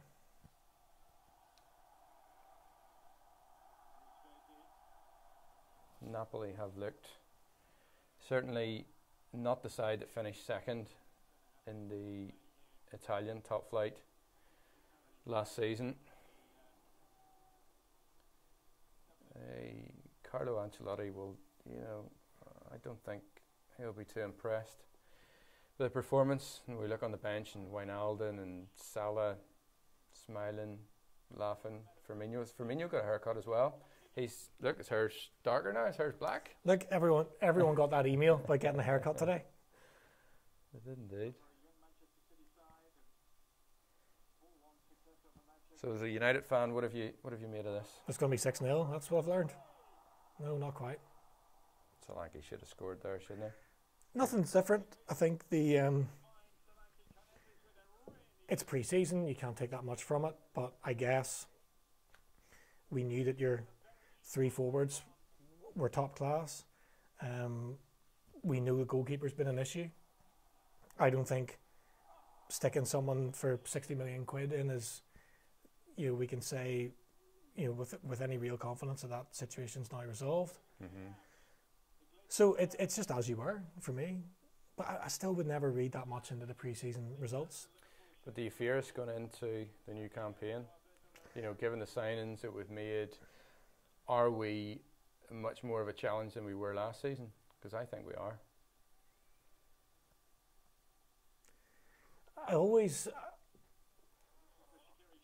I respected the challenge and had the fear last season. I'm not sure I'm more fearful, or I think it's that much of a greater challenge than it was last season. I still think it is a big challenge. The thing with Man United, I think our challenges are going to come from within the club. I don't think, Jose's actually very good in the big games. It's going to be an issue. If there's going to be a problem at Manchester United, it's going to be a problem within the club. Yeah, I would have to agree with you. But I don't see there being too much difference between the two sides in terms of... There's not much in it. No, the potential and where they finish this season. But I suppose in terms of challenging for the title, the couple of times that you've said about Chelsea, I do think that actually Chelsea could be. They're going under the radar, aren't they? What they're doing. Nobody's talking about them, and they're not a factor. They're. It's expected from pundits that they're going to struggle, and I just don't see it that way. They've got so many top class players, and they've kept all of them. And I think, do they have the best player in the league? Mo Salah, Kevin De Bruyne, Hazard to me is every bit as good as them. He is. And what about Arsenal? No Wenger this season. Can't see it. Do you think it's a rebuilding? I just can't see them factoring in, and they just don't have the quality. The thing about Wenger was that over the last few years, you used to be able to say, but the football's so good to watch. It's not even that good to watch anymore. Mm-hmm. I don't rate their team. I think you could say, oh yeah, Arsenal will be fine if they get maybe a couple of centre halves, a couple of midfielders, and a couple of forwards. Apart from that, they're all right. Yeah, and a new goalkeeper. And then the manager's only getting the grips with the club and with the players as well. So big task for Arsenal this season. Big task for them. I think there's just too much competition now, too much quality. I'm fascinated to see how Spurs get on, because they're going to move into the new stadium within a couple of months of the new season. Haven't signed a single player that the manager's clearly not happy about. So if they get off to a bad start, is that the end of Pochettino? Yeah, can't be happy with that. It's a difficult one. Look, they are progressing year on year. There's absolutely no doubt about that. They are a formidable force, and they went backwards last season. But in terms of where they finished in the league. But year after year, in terms of their squad, they are progressing. If I'm the manager, I want back by the board. So if they want these riches to come to White Hart Lane, or their new ground as it will be, you want backing. And if you're not getting it, it's only a matter of time before he leaves. Yeah. The Real Madrid manager position was interesting because, when Zidane left, you thought that they're going to lose. Pochettino is the one here. And the fact that he's not being backed by the board, are Spurs about... I thought easily Pochettino could have gone to the Real Madrid job. Mm-hmm. Could the situation be that Tottenham were going to become another Arsenal, that because of this huge investment in the stadium, that they're not going to spend big in the summer budgets, because that's not going to keep a manager like Pochettino happy. No, it's not. I'm just glad that Liverpool are spending. It's good to see. There's less than a minute left in this game, and to say it's been pedestrian in the last 20 or so minutes. The second half, I think it's a theme of pre-season games. A big Liverpool team started in the first half, but second half, a lot of changes. Napoli haven't really brought anything to it. As you say, I'm not sure what Carlo Ancelotti can take from the evening other than a bit of fitness for the players. Can't even remember Hamsik, in the first half even doing anything with the ball creatively, No, I certainly, for one, expected Napoli to put up a better showing here. Be surprised if the referee lets us run into injury time, because it's so hot out there. He shouldn't do. So we're looking for another goal. Sturridge heads wide. 2 minutes of added time. Oh, they are? Like, 2 minutes. Well, it'll please Shaqiri, I suppose, because he's determined to get a goal. He's had a couple of efforts. Yeah, pre-season for Liverpool has been Shaqiri's. Yeah, I think so. Yeah, he's been the player. And for Manchester United, I think Pereira, it's been his pre-season. Yeah, but for me, it'll be interesting to see how much trust Jose puts in Pereira, given that, he's been loaned out a couple of times. Yes, he has played more than anyone in pre-season, but there's something about the starting line to the Premier League as opposed to it being, a pre-season friendly. And does he entrust him with starting? I think out of necessity he will start him. in the opening game against Leicester, but that won't be by design, and it's up to Pereira then what he does with that. Bit of a mess there in the Liverpool penalty area just to finish the match off. Napoli still can't score though, and that's them way over the bar. The one player that you're not thinking about is McTominay, who Jose's been big. He's been a big advocate of him coming forward. And centre midfielder very much in the Michael Carrick role. So yes, it might be Fred and McTominay, and also Pereira battling it out for 2 midfield positions. Yeah, I think you would like to see Pereira, and from a footballing point of view, I would as well. And let's see where it takes him. He's certainly got a lot of promise. He's somebody I didn't know a lot about him before this pre-season. Certainly do now. So the clock running down. 10 seconds or so left. Do you think those Liverpool fans will be content? Yeah, I mean, you can't complain. You've seen your team score 5 goals, and you've seen the stars of the show, which I didn't think he was going to do. You called it right. I didn't think he was going to play as many of the big names as he did. But there you go, guys. Liverpool 5, Napoli 0 in a bit of a procession in Dublin, in the heat in Dublin. And let us know what your views are. Barry, you've done your 1-11. I think I have to say Milner had a very good game. Definitely potential for the man of the match. But the theme for me for Liverpool's pre-season as we move into the Premier League season is that Shaqiri has given Klopp a bit of a selection dilemma. I think he has given him a headache, even though he didn't manage to get on the score sheet there. The goalkeeper thwarted him twice. Still exceptional when he came on. Some cracking goals there this evening. Salah scoring, bending it into the top corner. And from a Liverpool perspective, I'm happy this evening. Pre-season going well. Just a slight injury concern over James Milner, who I don't know, if I were Klopp, would probably not start him then on Tuesday night if he's smart about that. But we're looking good going into the new Premier League season. Just before we go, remember to enter the competition for one of the shirts this season, so you can choose either a Manchester United or Liverpool shirt with your name and number on the back. So please do go to our Facebook page, like the page, and leave us a comment there. We're going to be back tomorrow night for a live YouTube stream for coverage of FC Bayern versus Manchester United. 7 o'clock we're going live. I think it's a 7:45 kickoff, so it should be interesting. And the one thing to look out for is the dynamic between Anthony Martial and Jose Mourinho, because reports today suggest that Martial is being considered by Bayern Munich in a swap deal, which would see Robert Lewandowski go in the other direction to Manchester United. I think that's pretty much fake news. It's one of those things that you can just say and get away with. Yeah. But it will be very interesting to see what goes on at the Allianz Arena tomorrow night. So look, thanks for joining us today for this live stream of Liverpool versus Napoli. Make sure you follow us on all the social media channels across Facebook, Instagram and Twitter. Make sure you enter our free competition on Facebook. It's pinned right to the top of our Facebook page. We'll see you tomorrow night at 7 o'clock for Bayern against United. See you then.